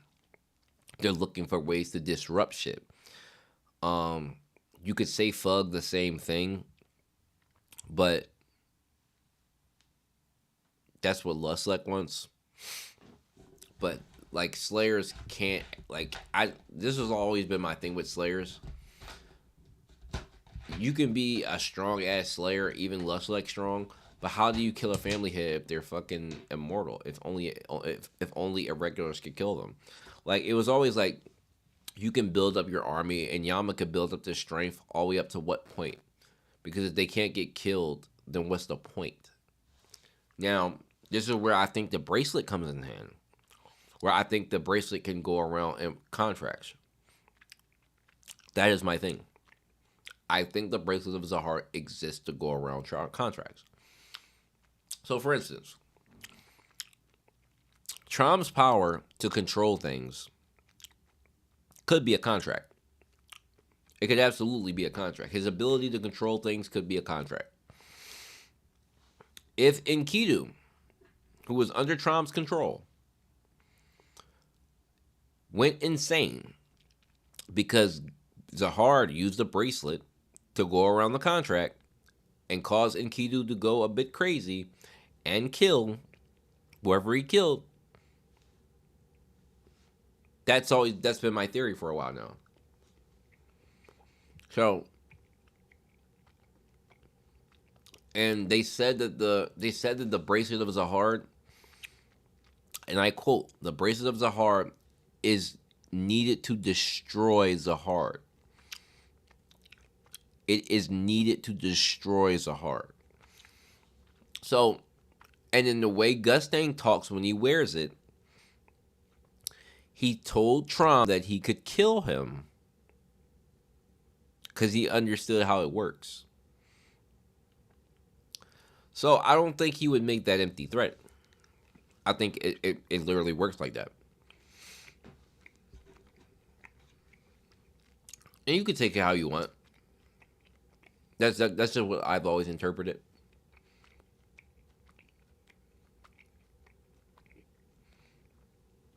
But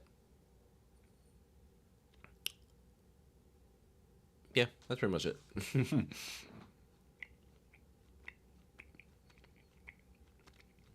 But this idea of, I will say the idea of, I don't think Gusting let Enkidu get away. You guys think that? I think Enkidu, like, he let Enkidu get away.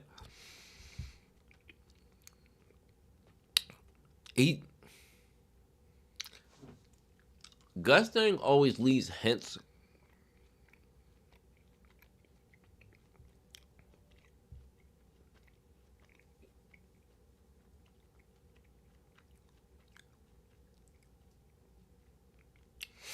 I disagree, Passion.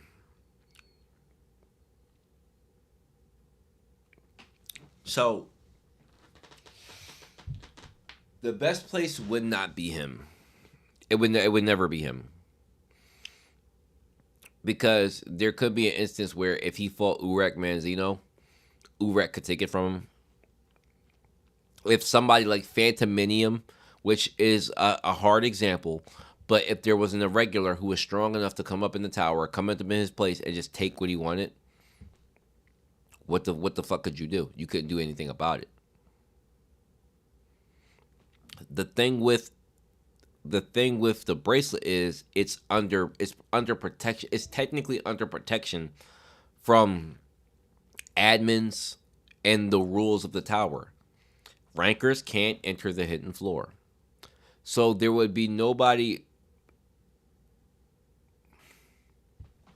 Rankers can't enter the hidden floor, right? Zahard is one of the, if not the strongest person to be in the tower. Zahar would have absolute confidence that there's no regular. First of all, going on going on the hell train is already a fucking no for most people because the chances of surviving are slim to none. So no, most people not taking that shit. Secondly, beating a young Dada Zahar is only something that Bomb could do. There's no other tower born. You have to wait for a regular to enter the tower that could do it. Urek had no reason to do it. And mind you, Bomb was convinced to go on the train, okay? He was told to go to the train. It was a thing that kind of worked out. It wasn't a plan. So if you don't even know about the train, if you don't know about the hidden floor, shit doesn't happen. So it's the most protected. Like, you have no reason to go on something that'll, first of all, cut your chances of surviving it down to zero. 2, you're not beating young Dada Zahard. You're not beating Dada Zahard. You're not. Most people are not. 100% of the people, 99.9% of the people are not beating Dada Zahard. It's not happening. And also, just because you beat Dada Zahard does not mean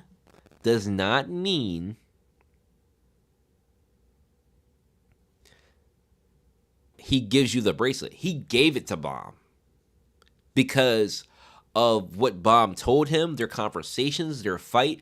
He gave it to him willingly. He didn't have to. He chose to do that. It wasn't like defeat Dada Zahar, get the bracelet. It wasn't a trophy. He gave it to him willingly. Also, destroy the bracelet, problem solved. Not actually.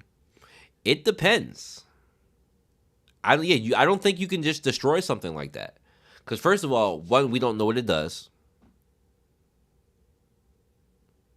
You don't know what it does. You don't know what it does.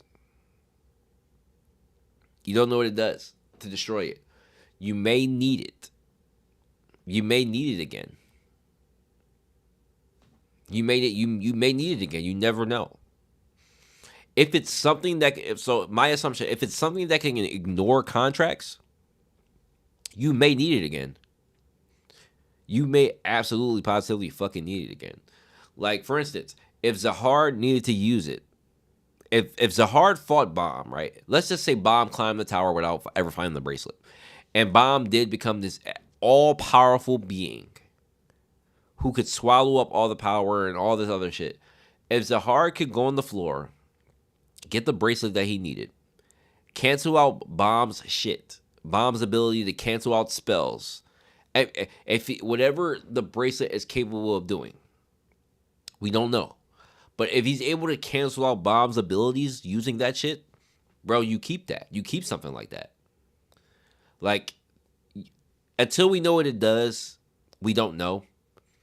And again, here's the thing. If it goes around contracts, if he needs to kill one of his friends who may be plotting against him, like a Gustang, you keep that, because otherwise,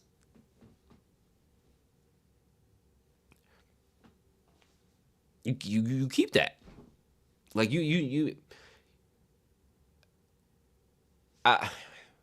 there are, like, obviously I'm giving my reasons on what the reasons could be. There are plenty of reasons that he could choose not to destroy it. Until we know the full context, obviously it's shit, we're just guessing here. But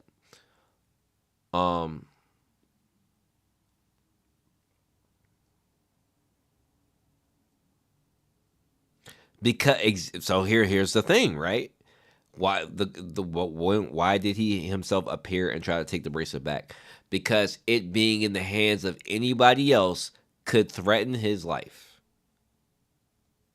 So that in turn makes me believe it's something that can affect the family heads in particular, that affects irregulars in particular. That's my whole thing. It gives them the ability to like it. I honestly think it ignores contracts, and it still it does something with Shinsu. It ignores contracts. That's my thing. But again, if I don't know. But you would need something like that because again, while Zahar is extremely powerful, Urek exists. People like Urek exist. You need a trump card. If Urek is as strong as Zahar, you need a trump card. Like you really do. Phantominium can walk in your place. You need a trump card. I did Zahar herself wanted Bomb to have it, not the real Zahar. Yeah, exactly. That's what I'm saying. It was a choice. It wasn't necessarily a like an achievement. Like, hey, defeat me, get this. That's not how it was.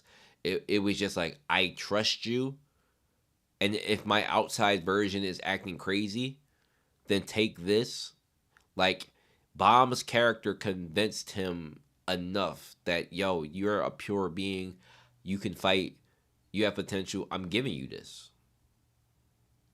But I don't think that you destroy a tool that can absolutely solve problems if you have them. Like if you have massive problems, you can't destroy a tool like that. It sound because it sounds like we assume it's workshop made, which it has to be. I think it's made by the great teacher, which is Maxef himself. If it's something that can cancel contracts, it is absolutely made by the top dog. It could be made by the father. It could be made by fucking Flux, but I think it's something that was gifted to the king that he may have asked for, that the top dog made, and it's that much of a threat, man. It has to be, but he put it in a safe place. He put it in a very safe place. Like all the hurdles they had to go through to even get to the hidden floor were massive. It doesn't happen. It's not happening until the regular. It's not even happening to an irregular that enters the tower. It's not happening to Urek. It didn't happen to Urek. Urek didn't know about it, hear about it, cared about it. But Bomb is obviously the one. So we know that like and it again, Bomb got convinced and told to go there. So yeah. That was a fun comment. I always love talking about the hidden floor shit. But anyway, thanks for the comment, like, combat. Appreciate you, buddy. Um, moving forward, we got Franklin Merlo. I think you are new. I've never seen your name before, but thanks for commenting, buddy. I appreciate it. Um, I agree on the take that CU really needs to just let out the information. It's hard keeping the audience privy to information when even the character we see the world of the Tower of God. That being Bomb has gotten huge chunks of info from both Leviathan and Gustane's diary. Yeah, no, it's frustrating. It's like sitting back and knowing that the information is there and we're just not being told it. Like it's fucking frustrating. It is. It's not. It doesn't make for like the public mood very well. I really loved Enkidu and Gustane's exchange. Just how ridiculous Trom's habits of avoiding accountability by yanking out memories and feeding them to Shinsu creatures. Gustane killing Enkidu after going through all of the organizing the chess match at the Sprout and baiting Trom into participating into the dumb chess piece hunt game just to kill him as soon as he mocks him just shows how entitled and arrogant they are. That is my fucking take, bro. That was my take earlier. That was my fucking take earlier, bro. Like, imagine going through all of that shit.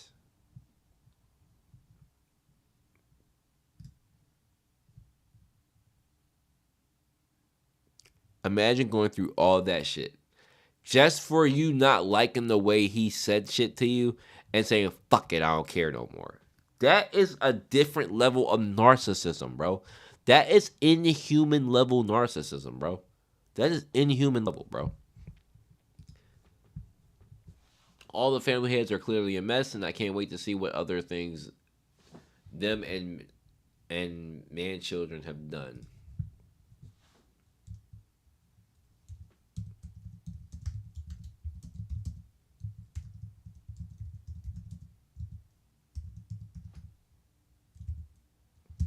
I spell wholeheartedly wrong. Don't judge me.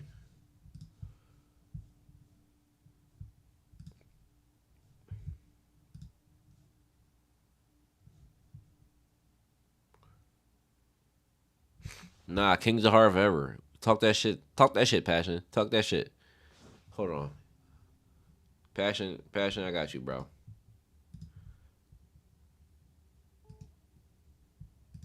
Shout out to Dr. Passion. Shout out to the Zahar Army. Let me stop the shout out to the Zahar Army, those who rep us. Shout out to y'all. We out here.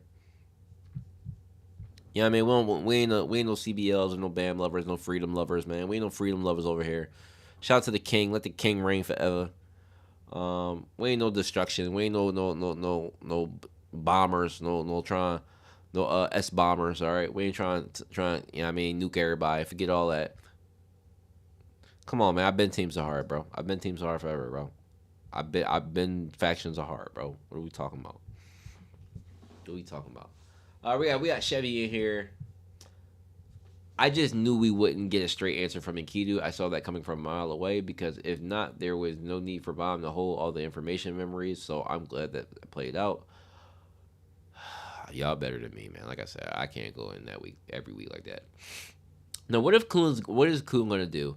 And Rack is an idiot. Someone's just gotta pick up this piece and he's out of the game. True, I forgot to mention that. Rack dropping this piece is kind of crazy.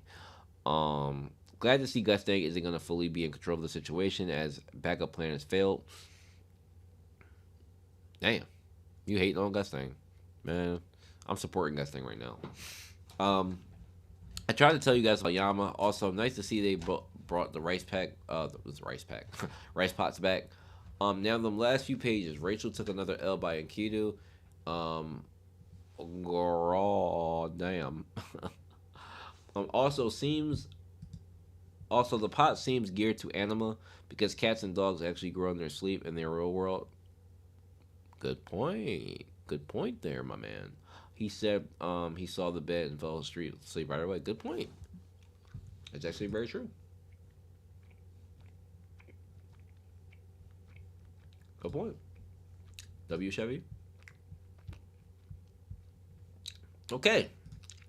Yep. Oh my God. All right.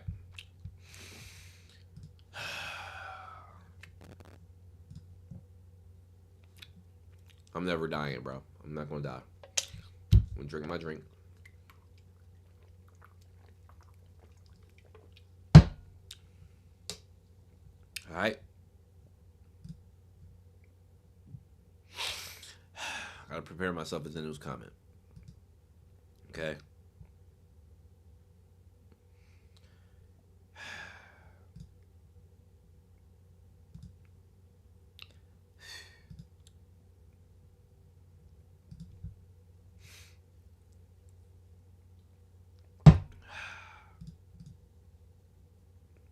Let's go. I'm ready. Let's get it. Full transformation Yama is less leg level. Hold your horses.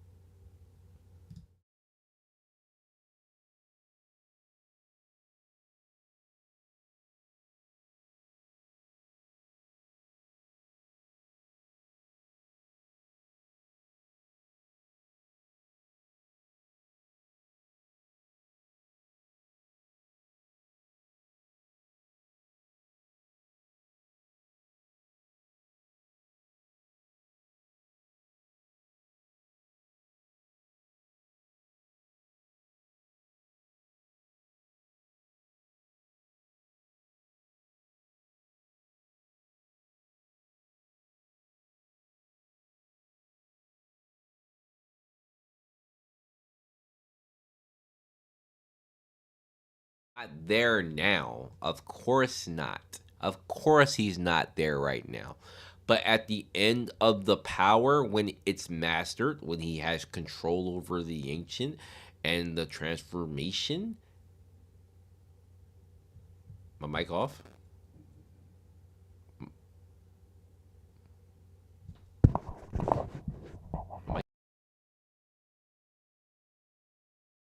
Interesting.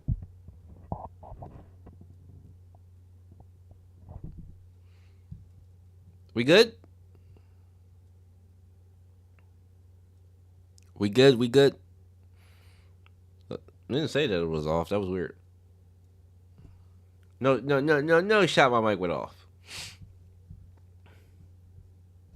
It says that it's moving, so I know I got like a 15-second delay. Okay. All right, cool. All right. Appreciate you, Masiak and Cam, of course. Anyway. Oh, we missed your answer. Oh, okay. All right. Let me go back to this. Let me go back to this. So what I'm saying is,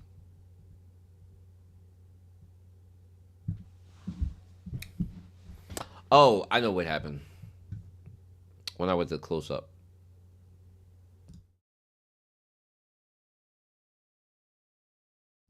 Anyway,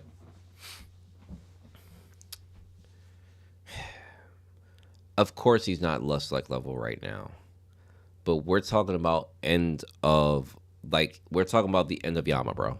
Like, first of all, Yama resting in this right spot. He's already mentioned that he's not at the full power of where he's trying to get to, like the full power of the Fang. If that's what was given to him while he was asleep, we don't know. But he already said that he feels like he's getting closer to where he needs to be. So if he has the ancient power within him and the Fang, and he reaches the power, which he's already shown to destroy Prowse's barrier, who's the second strongest in Pobidu, and he's done something that Robodon clearly had trouble doing. At the end of the full transformation, when he reaches that state, you don't think he's going to be close to, if not the same as Lustlek? We're talking about Yama's saying it now though. He feels like he's getting closer to that power. So to me, that sounds like peak. He's getting closer to the peak of the power. If he reaches that peak power, yes, he is absolutely going to be Lustlek level. I'm thinking so. Lustlek is the top of Fug, right? Leader of Fug, right? Lustlek is the ideal strength level of what a Slayer needs to be.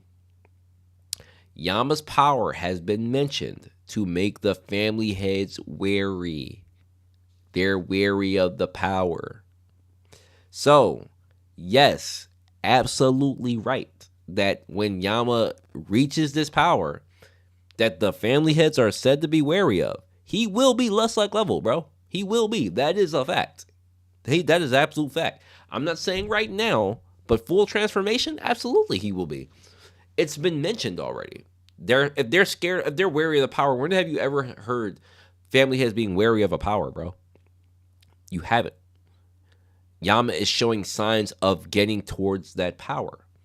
So do I think that he will be up there when he just did something that Robodon couldn't do with ease when he said it was a warm-up? You damn right I think he's going to get there, bro. Come on, man. We just using context clues here. But anyway, he said I can see him reaching the level in the future with Aranek, but for him being barely able to hang with Uracha to being in the top 20 just by taking a nap is garbage. That's not garbage when he just destroyed the barrier of the second strongest beat. Bro, do we understand what we're talking about here? Yama just, bro, about 15 chapters ago, Yama couldn't touch Dumas. Do we? So. 15 chapters ago, Yama couldn't touch Dumas. I think we're forgetting about that, guys.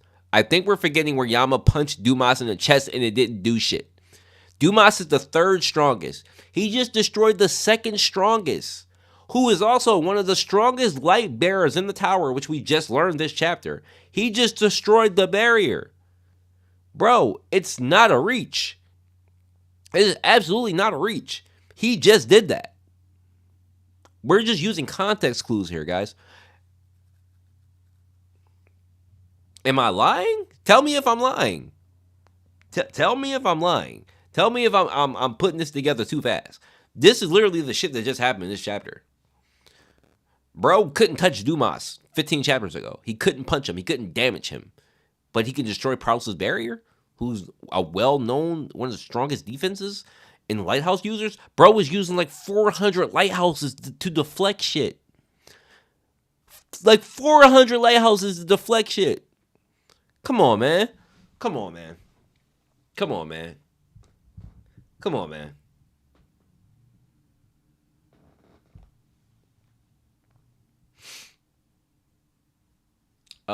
Let me scroll up again. Wouldn't it be funny if after Yama put up power up and CU style and gets a W, but right after he gets cocky and gets his ass kicked by Trom or Gus? I would hate to see that, Sarkovsky. I can see it happening. I can see it happening, but I hope it doesn't happen. Oh, camera froze. I got you.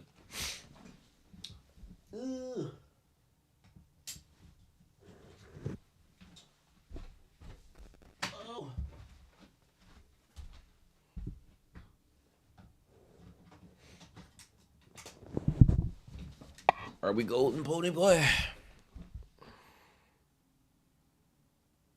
Not yet. Give me 1 sec. I gotta get it back. I gotta sync it back to the computer.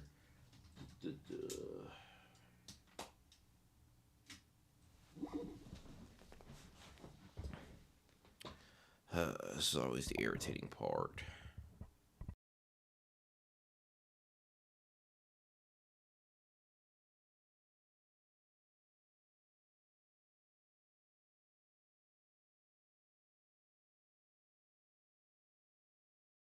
All right, I'm back. Sorry for the temporary delay.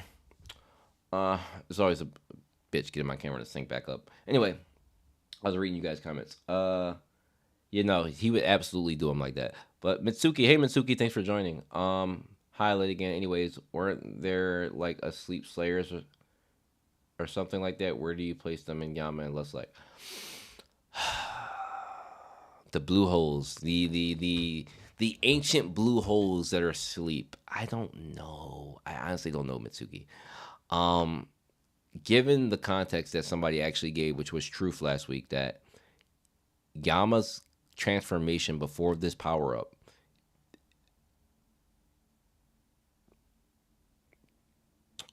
Kel did say that Yama was strong as the first and second generation Slayers.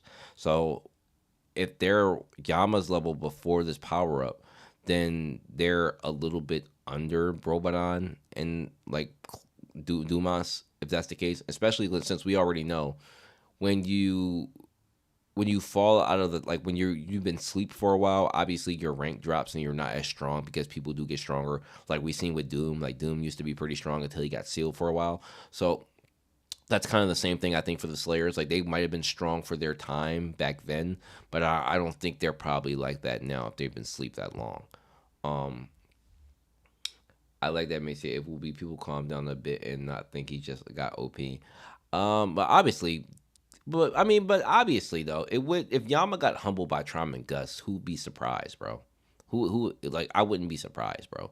Like they're irregulars. Like Yama's not that yet. Like he would get his ass kicked for sure. Um,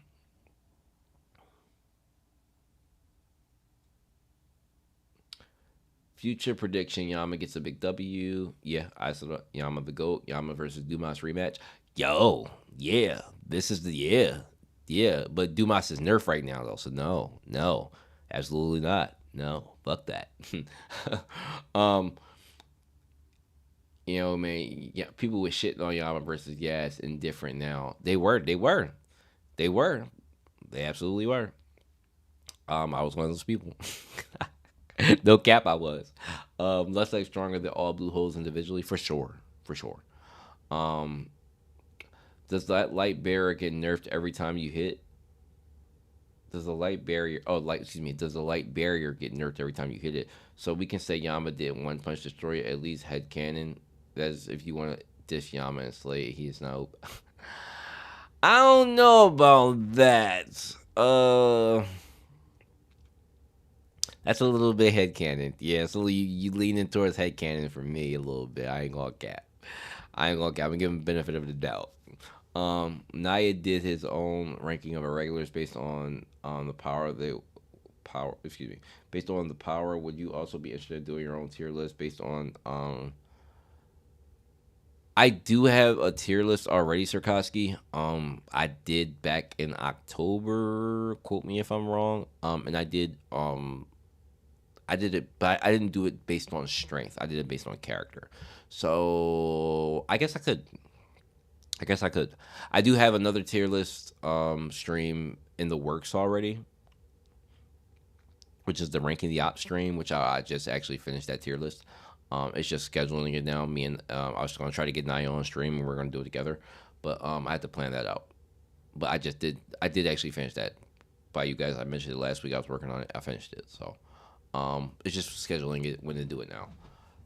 Anyway, I'm just moving on. That's why Cha so bad as went to sleep and Eons has still kept his strength. Um, Cha is the Chad, y'all. Cha is that guy. Like you can't hate Cha. Nobody was strong enough to scratch it before that Misuki. Yeah, like it didn't really do that much damage. Like she's saying, like she was basically saying like wearing it down, Chevy. Like like Robodon and everybody punching at it, I guess weared it down a little bit. But I don't know. That's a little bit headcanon for me. Like I don't know if it works that way. Um, Cha built, especially since like Proust was pretty damn confident when Yama did attack it. Yeah, Proust was like bro, what are you doing? Until like it got hit. Like okay, nah, this man's really like that. Um, but all right, let me continue with Zenu's comment here. Um, as far as I'm concerned, Yama is still on fraud watch and needs to do more before I invest any stocks again. How the Zenu lucky he's not in this comment section right now. How the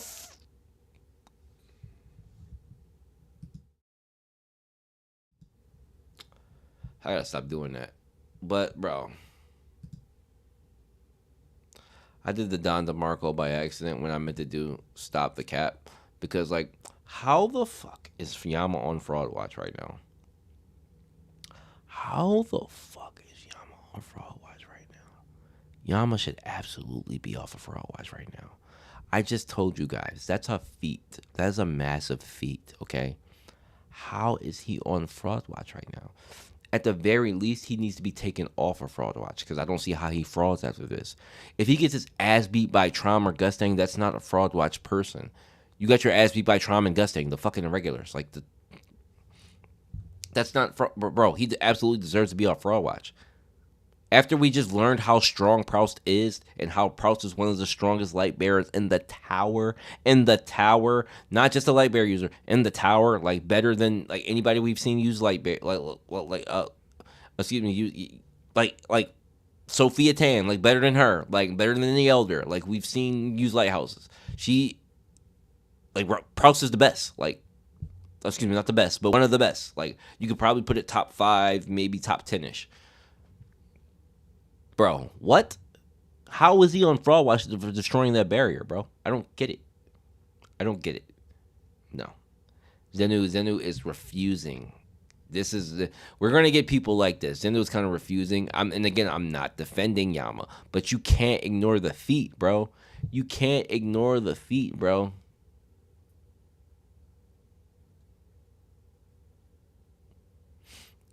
You're ignoring the feat, bro. It's a feat. It's a massive feat. He didn't waste no time. He said, let me power up and destroy this barrier. That's a feat, bro. Like, it's on screen. Like, it happened. I'm not making the shit up. It happened. Like, all right. Anyway, his art was really good. Which at this point is just stating the obvious that art increased quite significantly since we left the lot. It did. The art is fantastic, bro. I love the art. I don't have too much to say, to be honest. I think it would be cool if we see Robot on Yama versus Proust and Kieran. If Proust, going to the comment section. If Proust death, we don't know if it's the best barrier. It got hit by Robot on Yama, so I assume We get Yama versus Prowse. We will see more of Yama and Prowse can do. We might get Yama versus Prowse. That might happen. Nah, bro. Even though I don't like stretching things, I will invest all my stocks on them. It's true. The truth is the truth, and I like admitting the truth. It is. It's like you can't deny it. I believe me. I didn't want to accept Yama, but he did the shit, bro. Like I was one of those people last week. Like, I don't know if I want to invest. I didn't want to, but he did it. And I was hyped when he did do it. I was reading the chapter like, oh, like well, this motherfucker did that shit. Like, oh, like oh, okay, Yama, like what the fuck? Like, Yama said, y'all not gonna disrespect me 2024, bro. What are y'all talking about? Y'all not disrespecting me 2024. I'm him. I had my year down. It's my year now. It's just time. Yama was in fraud watch at the moment, proving yourself, but see you bullied poor mutt for most of season 3, so we wouldn't need to get him some nice W. I agree. That's a great W, bro. You can't deny it. People are really trying to downplay Yama after what he just did, and that's kind of wild. It is kind of wild, bro. The lifts and hoops there are people making him jump through. I can't cap. That's you making him jump through some hoops, bro. Um, Trying to share his feet with Robodon is wild. Robodon even reacted to what Yama just did. He did. He did. Rob was like, "This the same little man that was like trying to approach me." Like he did that shit. But yeah, you can't ignore the feet. Yama leveled up. You can't. So let me go on with the comment though. I think throwing a fit over AA running away from Dumas is just stupid because the power scaling in this series is scuffed. And for all we know, Dumas isn't even remotely trying. Okay, this is cope. This is absolute bullshit, Zenu. Okay, Zenu, you picked a fine day to not be in the chat, bro. You picked a day, man. This is bullshit. Okay, I gotta call bullshit when I see it. I understand that the power scaling can be finicky. I get that. But Dumas is a top 3 in a family. A top 3. Kun isn't a top 50 to 100 in the Kun family, bro. He might be a top 50. Maybe. If we talk about how big the Kun family is, maybe a top 50 in the family. That's a fucking maybe, bro. Dumas is a top 3. Are you kidding me? Are you kidding me? Come on, man. Come on, man. And we're not talking about the use of Shinsu. We're not talking about the use of a lighthouse. We're talking about physical shit right now. You're telling me in a motherfucking foot race, Kun can keep up with Dumas, who is fucking the size of Shaq, who is 7 foot, and Kun is 5 foot? Get the fuck out of here, Zenu. Get the fuck out of here. Get the fuck out of here, bro. I'm not dealing with this shit, bro. I'm not dealing with this shit, bro. Hell no. Fuck no. I will not accept this, bro. I refuse to accept that, bro. Hell no. Fuck no, bro. Sorry, kid. Sorry, Zeno. You lost me with this one. Ooh, you lost me. You need to be in here. I'm gonna cook you. I'm gonna cook you in the Discord. Watch. I'm gonna cook you. I'm gonna probably not today because I ain't got time, but tomorrow I'm gonna cook your ass in the Discord. I'm fucking with you. But hell, we don't even know how big of a power boost AA and Rat received from White. Oh my god.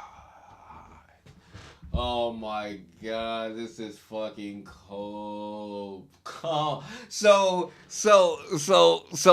you telling me Defeat in White made Kun a top dog? Like, yo, come on, bro. I'm not.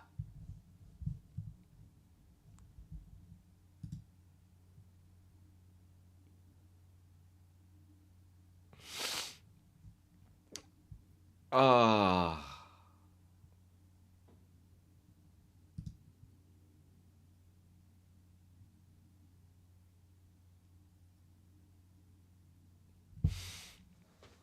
This is some shit, Zenu. This is some shit, bro. Nah, he's for sure imploding and coping, bro. I can't with this one. Um, Dumas was nerfed by Dumas was for sure nerfed. Kun is not a top 50, maybe top 1,000. Yeah, no, he's for sure not a top 50. Um, I'm talking about in his family, not as a ranker though. I was just talking about, and he's a regular, but I'm just saying in his family. Kun's not in the top 50 in his family. So for Dumas to be a top 3 in his family, and Kun's not even the top 50 in his family, he may be a 50, maybe. That's a heavy maybe. No, bro.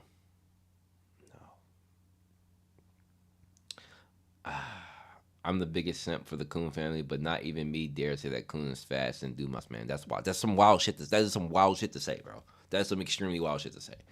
Um, they could be data edge one level, ranker level, or even low high ranker level.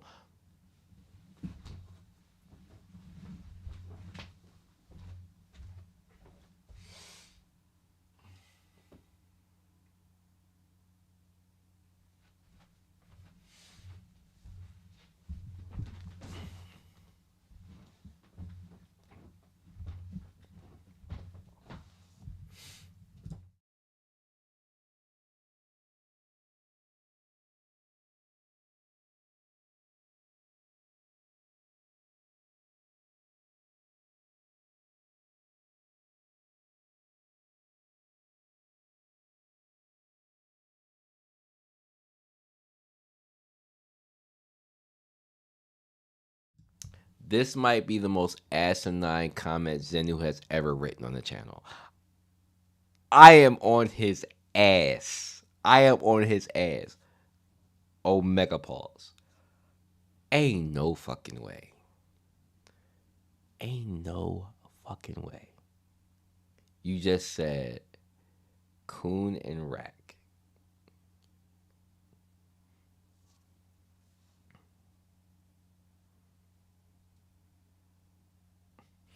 When did Kun and Rack become ranker level, bro?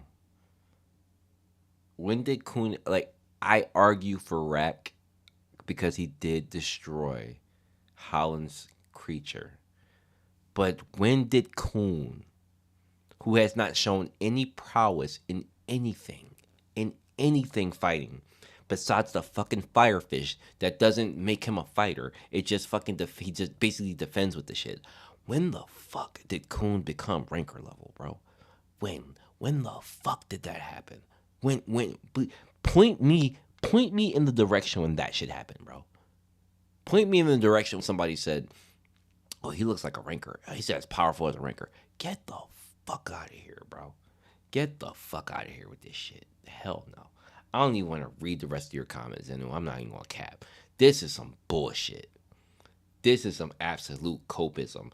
Like, yo, this is some this has got to be a troll comment. This is cope, bro.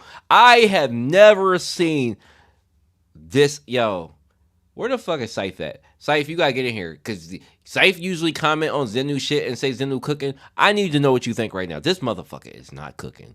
This motherfucker is warming up some noodles right now in the microwave, and this shit is not hitting. It's not hitting. Okay, these noodles are lukewarm. He didn't add the seasoning packet. It's just noodle. It's just noodle. It's just fucking noodle, bro. It's just noodle soup. Hell no. Hell no.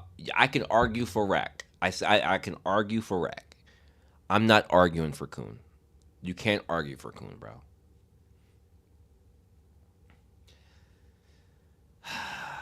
Rack destroy Holland's creatures and AA's, and then Scythe appears like that.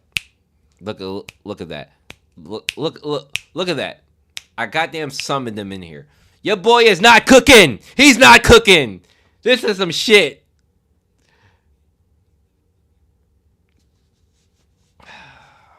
I am lost. I am lost in this one.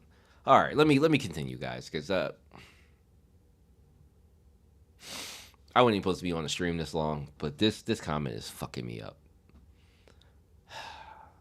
Rack destroyed Holland's creature, and AA stood proudly, not even breaking himself when Gusting and Tron clashed. I wouldn't even be surprised at this point. I'm liking the game so far, and it seems like the king piece is either Endorsi or Tiara. Well, I think that's pretty obvious at this point. I'm betting it's in Dorsey, which would low key make the bomb and Dorsey camp happy, but I'm really wanting it to be Tiara. It's gonna be Ann Dorsey because she's a Zahara princess and they can't kill her. She's gonna be. It's gonna be Ann Dorsey. She's gonna be the king because they can't kill her as a chess piece. They can't kill her. So you can't. Gustane can't have his king piece taken because they can't kill a Zahara princess. So yes, it's gonna be Ann Dorsey. It makes sense. Um, I'm betting it's Ann Dorsey. Look, and Dorsey's the king and Bomb's the queen. Yeah, that's how it's gonna look. That's how it's gonna happen. But anyway, I think Enkidu was the. Excuse me, hold on. I think Enkidu was the original Beastkin the workshop made and gave him the trauma as a gift. Gusting destroying Enkidu and going back to his planet A was really funny. Enkidu possessing Guru was the most interesting thing to happen to the group chat bum. Enkidu saying that Tron must know what happened, which would give Tron the information advantage that Gusting has been wanting. I'm really leaning to the idea of Tron was a complete different person and was actually a good dude before he wiped his memories. Even Enkidu thought Gustang wasn't the same person. Here's what I think. Tron viewed Enkidu as his friend and treated him well, but the others didn't. At shit.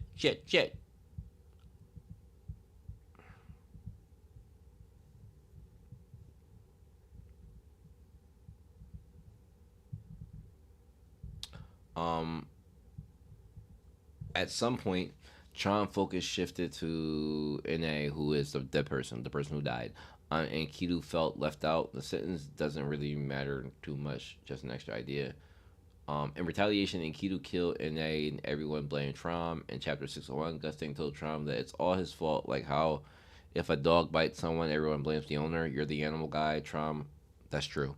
How could you not have controlled him? It's your fault. So Trom still Enkidu, and he's felt betrayed by Trommery, and that's why he hates him. Obviously, they could be more as a skeleton of a theory. I don't think it's bad. That's a very good theory. That's a very good take there. Finally, Zenu is making some fucking sense. He's saying that basically Enkidu was the dog and he got off the leash. But that's my thing. Who took him off the leash? It's Zahar. Zahar took Enkidu off the leash. Why would Enkidu attack somebody or kill somebody intentionally? I mean, granted, don't get me wrong. There seems like there is a little bit of motivation here because he did say they treated him like shit. They treated him like absolute shit. But what would that lead you to? Like, that would lead you to die. That would lead to them locking you up. So, like, Enkidu seems like somebody who may have some reason. So, just killing somebody just because you want to spite them doesn't seem good enough to get you fucking sealed or killed enough for me. So, it seems like he was taken off the leash, and I think Zahara took him off the leash.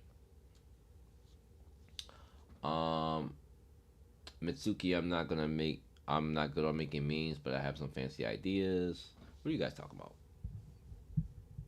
Making memes. Rank man to kill. Alright, ranker he kill. You guys should. I wanted some meme makers for the chat. I think Scythe is one of my meme makers actually. Um, and by the way, Scythe, there is a quota. One a week. That's the quota. I need a meme. Okay. Um, the only saving grace that we can manage to let this slide is that Dumas was ordered to not hurt Bomb's friends. The only explanation. That's true. That's true. But even him getting outstripped in a race on foot is kind of crazy to me. Um, Also, I didn't even know that I didn't even make any Kieran do with one of the feet stars. Excuse me. Also, I don't even need to make any for Kieran do one of the Fate Star Wars tier of lines. That's a good. Excuse me.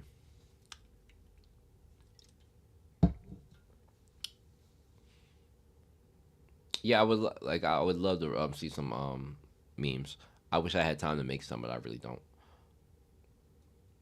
Wait, oh, I feel like Gustang only mentioned Arlene in the story. Maybe he forgot about V, and that's who Enkidu killed.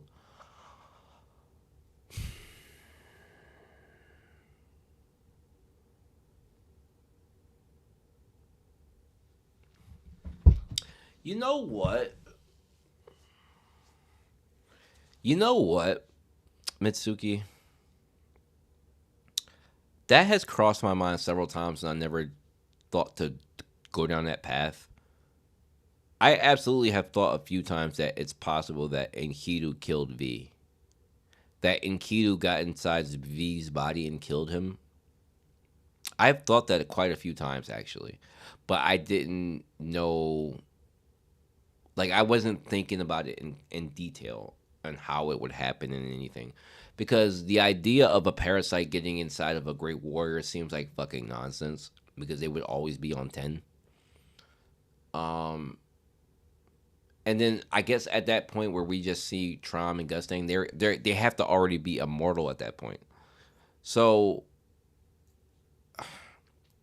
it doesn't seem like the timelines add up because V and Arlene got into a fight with Zahar and them. So I don't see how during the war or during the fight how Enkidu was a part of it and would have killed V. I mean, it could be they were in the war and whoever Enkidu was controlling or using or whatever form Enkidu took, he overkilled and killed V when they were intending to kill V. So it's possible that, okay, let's say this: Zahar used Enkidu to kill V. That's a possibility. That's a possibility. Do I think so? No, but it's a possibility. I like to play with the idea of stuff like that. Um, duh, duh, duh, duh, duh. Sorry, I was trying to move myself. Okay.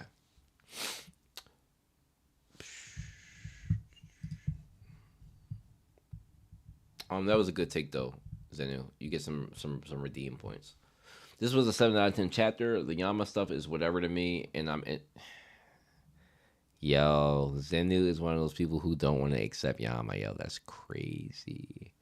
The Yama stuff is whatever to me, and I'm interested in the killing chess piece game. And Kido possessing Guru is an unexpected but welcome development.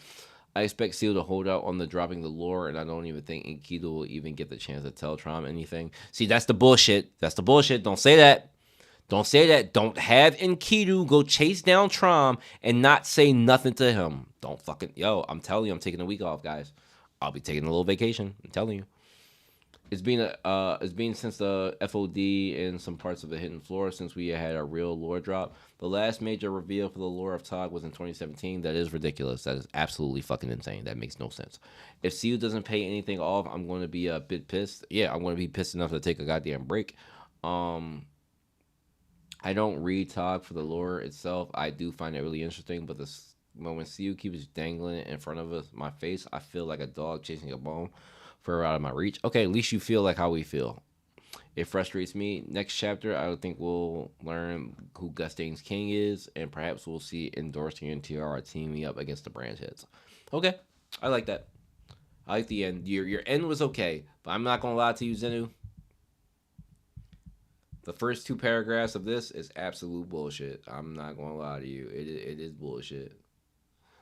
I it's bullshit, but we gonna let you slide today. All right, mate. Less like it's different. Even who recommended it.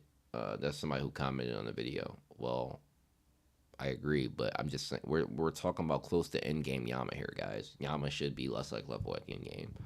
Um. Anyway, thank you Zenu for the comment. What's Mitsuki say? Enkidu possesses Guru, so he won't go to Rachel.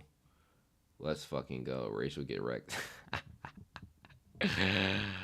Yo, Rachel's so sick right now, bro. It's hilarious. She is so sick right now that she got used. Um, the pot thing could be a similar process to the rice pot in Revolution. Um, okay. Yama said when his sleeping power flow through his body too. This was against trauma in the nest. Yama said when his sleeping power flow through his body too. This was against trauma in the nest. I'm not understanding that comment. Not just because it's not like well written. It's just that I don't understand what he means. What happened at the nest with sleeping? I don't remember. Chris P, my boy. If Rack dropping his chess piece gonna play a part in the match or change what could happen, I think a couple people actually think that. And I think it's pretty obvious. You don't drop a chess piece when we were just told that if you get it stolen, then you get stolen. So I think that's obviously going to play a part. I'm definitely do understand the frustration about being blue balled with the backstory and history. One Piece is in its thousands, and they are still revealing past history we weren't told yet. The One Piece lore drops recently have been fucking fantastic, bro. They've been great. I'm glad we finally getting some context, but yeah, I agree. Gus called V an asshole, and he liked Arlene. So my assumption is V cheated with Icarus. With Icarus was with Trom, and Arlene was with V. Tron wanted to forget about V and Icarus and Enkidu because of that. I like that idea. That's a good idea.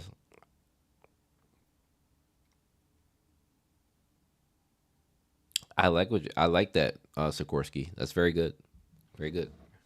Let's remember that. Document that so we can give you your flowers when the time comes. I like that.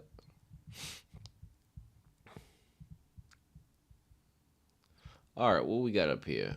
We got Dr. Passion. I don't know if he's still in the chat, but so Enkidu is a parasite type Shinua, and now with Yama's new power, it's confirmed Wang Wing was an almost great warrior level and could have fought Trom if he really decided to.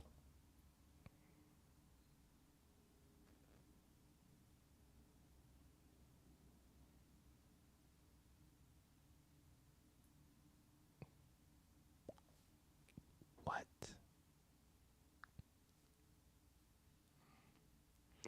I'm finding it hard to fathom this. Passion, you gotta explain yourself in the chat right now if you're here. You have to explain this. Oh wait, you got a comment down there late. Let me get to it. Cause I'm with Carl Johnson here. Wang Wing was nowhere near great level. Yeah, you got some people side eyeing you right now. Passion, you got some side eyes, bro. If Yama with fangs can become less like wait. It's Yama with fangs and the ancient, bro. It's not just the fangs. It's also the ancient power. It's more than just the fangs. That's the thing. That's the thing that people are getting. We're talking about Aranek as well. It's not just that power. Um, which is technically almost great warrior level. The Wing Wing who first had the fangs was possibly equal to great warrior level, if not more. That's assuming. Remember, it was I guess there's some truth to that. It was stated in the flashback that Wing Wing was alive. He was feared by the local PF family members because of his power. I guess there's some truth to that. There's some truth to that, but that's not what makes him less like level. It's the ancient power that makes Yama crazy. It's the ancient power and the things that make Yama crazy. It's inheriting his parents' power that makes him crazy. So he's not less at level either. What you mean? With what way things are, Yama will surely be less at level someday soon. No, I agree with you there. It's just that when you say Wang Wang was great warrior level, you gotta watch what you say there, bro. Because motherfuckers gonna look at you side eye like, what the fuck are you saying? They did say this that Wang Wei could have revolted if he wanted to, but it wasn't his nature. Yeah, no, he could have revolted. He was powerful. Let's not trip. Wang Wei was powerful and he couldn't be controlled. But that's not he wasn't like great warrior lust like level. Like he wasn't that. He might have been a top 3 strongest in Pobidu. Matter of fact, you can kind of infer with Robodon that he probably was a top 3. I will give him top 3, but to give him less like level, it's like no. It's the ancient power that takes Yama over guys. That's what takes him over.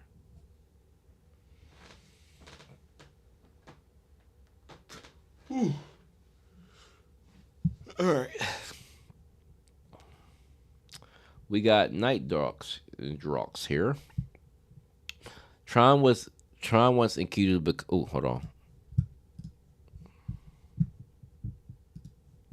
Tron wants Enkidu to become human, but looks like it did not happen. I'm willing to bet not because Trom careth, but he wants to just control Enkidu. Okay. Remember when Trom experimented with Beastkin, Yaracha, and Wang Wang? Okay. Sean funded the research of the workshop to combine human and animal beast skin. Right. Okay. I think Yastracha or Ninyan said that nature gave Wang Wang the ability to break free from the control, the power to not be dominated. Correct. So yeah, I bet Sean just wants to make Enkidu his another pet, but Enkidu killed someone and Tron lost interest. Like I agree with everything above the last sentence. Um, but again, it's Yama inheriting his parents' power that has made him strong, guys. All of it. It's the ancient power and the fangs. Um, this is the second time I sync telepathically with you on the reactions. Nah, seriously, because some of these comments got me like, it kind of got me like sideways. Like after you read on, you kind of get it, but Katakuri Energy Order, bro, stay calling me Order, bro. Order, you was wrong about the Enkidu being family head level. I told you ain't no way he's close to that. Y'all motherfuckers. Y'all motherfuckers. Y'all ain't gonna let me live that one down, huh? You ain't gonna let me just not gonna let me slide with that one, huh? Nah, I did say that, okay? Because this whole place is Enkidu's ceiling place. So it was natural for and if he's a and we was assuming that Enkidu was a water dragon. I think guys we can pretty much confirm that he's not the water dragon. Where are these fucking water dragons? Where are these fucking water dragons, bro? I'm so over certain shit, yo. Don't mention three wishes. Don't mention the three water dragons. Fuck all that. Don't mention that shit to me. I don't want to hear it. I don't want to hear it. Yes, I was wrong about the Enkidu thing though. I'll take that.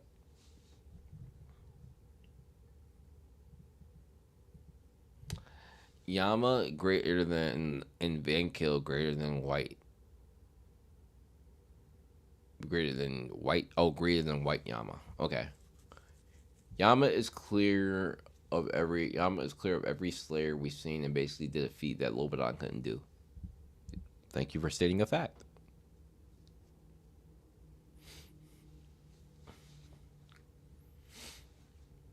That is a fact. Dumas barely moved, lol. Oh, excuse me, lol. It was two panels. Dumas is obviously gonna capture them, and Kun will negotiate like people overreacting.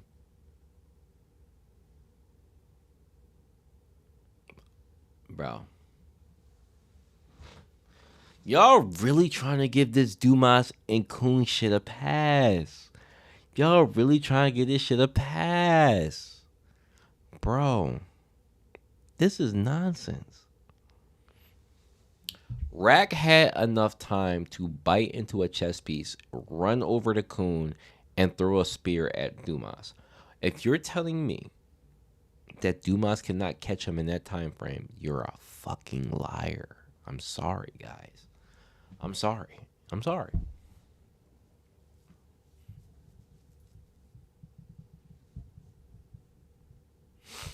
That doesn't necessarily, excuse me. It doesn't necessarily mean that Tron can't punch him into oblivion, though. So he isn't as strong, but the idea of fusing him with an irregular could be amazing. That's what I said. If Enkidu Death, in Enkidu Death, if he could be like Venom from Marvel, he will see him pop off, and I get the Kirby or anyone competent. Cause if Tron could, he would have been tamed like all the other animals, and that's true. And the reason Enkidu didn't deliver was that he was that. Oh, excuse me. And the reason Enkidu delivered was that hers weak as fuck without the host. I guess.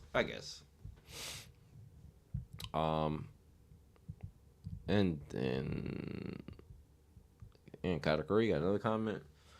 Order. By the way, yes, me Killmonger. We all knew that Gusting was about to get the info from Bomb because we will know the info and full story when Mom speaks about it. I was expecting some kind of tidbits or hints from Enkidu, but this is happening. Excuse me, but this happening didn't surprise me. Probs wouldn't happen if Gusting gets Bomb. Probs would. excuse me, probs would happen. Gustin gets bombed, Trom gets Enkidu, and the info gets revealed to both characters and the audience at the same time. Congrats on the wife and the Happy New Year. Well, thank you, pal. I appreciate that. I know I already said that to you, but it sounds better out loud. I also did say to him, this was my original statement, guys. I said this months ago. I said that the chess piece game, the chess game, would be like a Dragon Ball Z Tournament of Power arc style, where a bunch of people are sitting in attendance who are famous, and that Bond would reveal all the information he got from the book on stage in front of everybody. That's what he's saying in this comment, which is basically the same thing that I said. It's just that what we're doing to get there is kind of getting ridiculous. We're jumping through hoops, like this Enkidu shit, this Rachel shit. Like, we're doing all this shit to get to the point where I believe, honestly, I would rather just went to the chess match game and have some of this reveal. Excuse me. I'd rather the chess match started and had some of this had some of this happen on the side. So that's just me though. KKK, Uracha pillow. Yeah, no, the pillow's a little bit sus. Name is Attic with the ordering mark. And Syph with Rack comedy in this chapter was elite. I wish CU would give him more panels. Nah, Rack biting that chess piece was stupid after, especially they just told him that they would get the piece and he would see what he is. Man, he just said, yeah, this made out of pudding. Just bought that shit. Excuse me, bit it. If you've ever bitten a chess piece or tasted a chess piece, first of all, don't ask me why I know, because I used to play chess when I was younger as a kid. So how, I'm not even going there. Chess pieces are not edible. Let's just leave it at that. It's both funny and annoying that Gustin just killed Enkidu because he was annoying. I agree. I do agree with you about Yama. Probably just Fangs, because no one knows about Ancients, and also I think people don't know exactly how powerful Uracha was. Probably stronger than Dumas, if not weaker, if he fought 3 of the Tra main anima and completely destroyed them before Tra had enough of them, and he did all of that with one Fang. I guess you're right. But your Stracha was different, though. Like, let's not sure. Your Stracha was different. Excuse me. Yama had 2, but didn't know how to use them correctly. Now he has 3. He's achieved complete transformation. He would be the strongest high ranker we have ever seen, besides, let's say, Urek and Family Heads.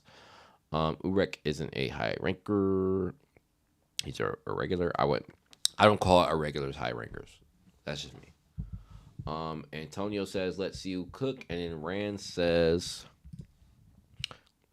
I've been saying this in the Discord, so I'll say it here, but Yastracha survived a direct attack from Trom.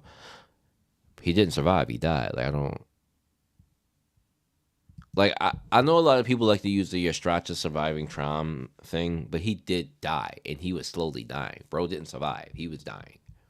Surviving is not, so whether you're slowly dying or you die instantly, you're still dying. We gotta have a chess match. My elo is 1200. First of all, no, the fuck we don't. My elo is like 480, and I'm barely maintaining that. They start you off at a 500, and I barely maintain my 480. I am not that guy anymore. You probably whoop my ass in chess. I ain't gonna cap. Man, I think that's it in terms of comments. Thanks, Rand, and everybody else. All right. This stream was way fucking longer than it was supposed to be. I was supposed to be at the gym an hour ago. I had to text my boy and tell me I'm not coming. That's how much I stayed on stream and talked the other day. So I need y'all to know. I gave up my gym day to stream this. So I'm probably not gonna go today. I'm off to work tomorrow, so I'll probably go to the gym tomorrow. I'll probably go for like 3 hours just to make up.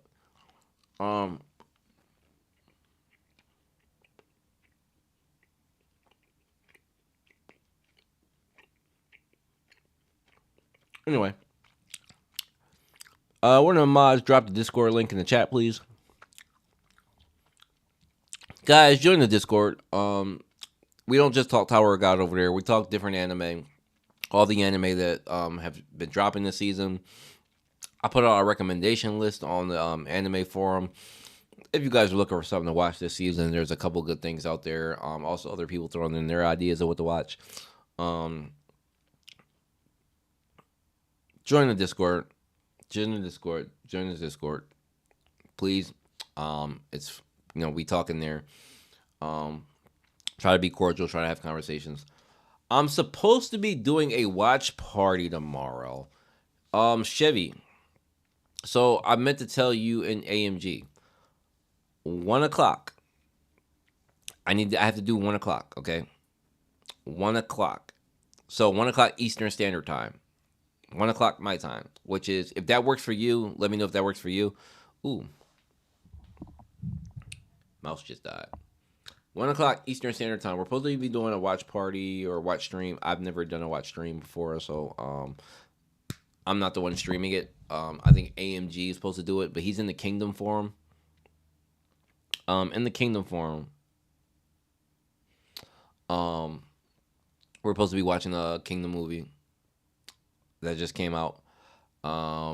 If you're familiar with Kingdom, the anime or the manga, that's what we're talking about. I'll be in there to come hang out. So if you guys want to come hang out in there, if you're in the Kingdom, whether you're not, come hang out. We'll be in there. Yeah. So I mentioned to you guys last week that I was doing the Rank of the Op stream for Bomb's main enemies in Tower of God. How I was working on the tier list. The tier list is done. So I'm trying to do this stream with Naya.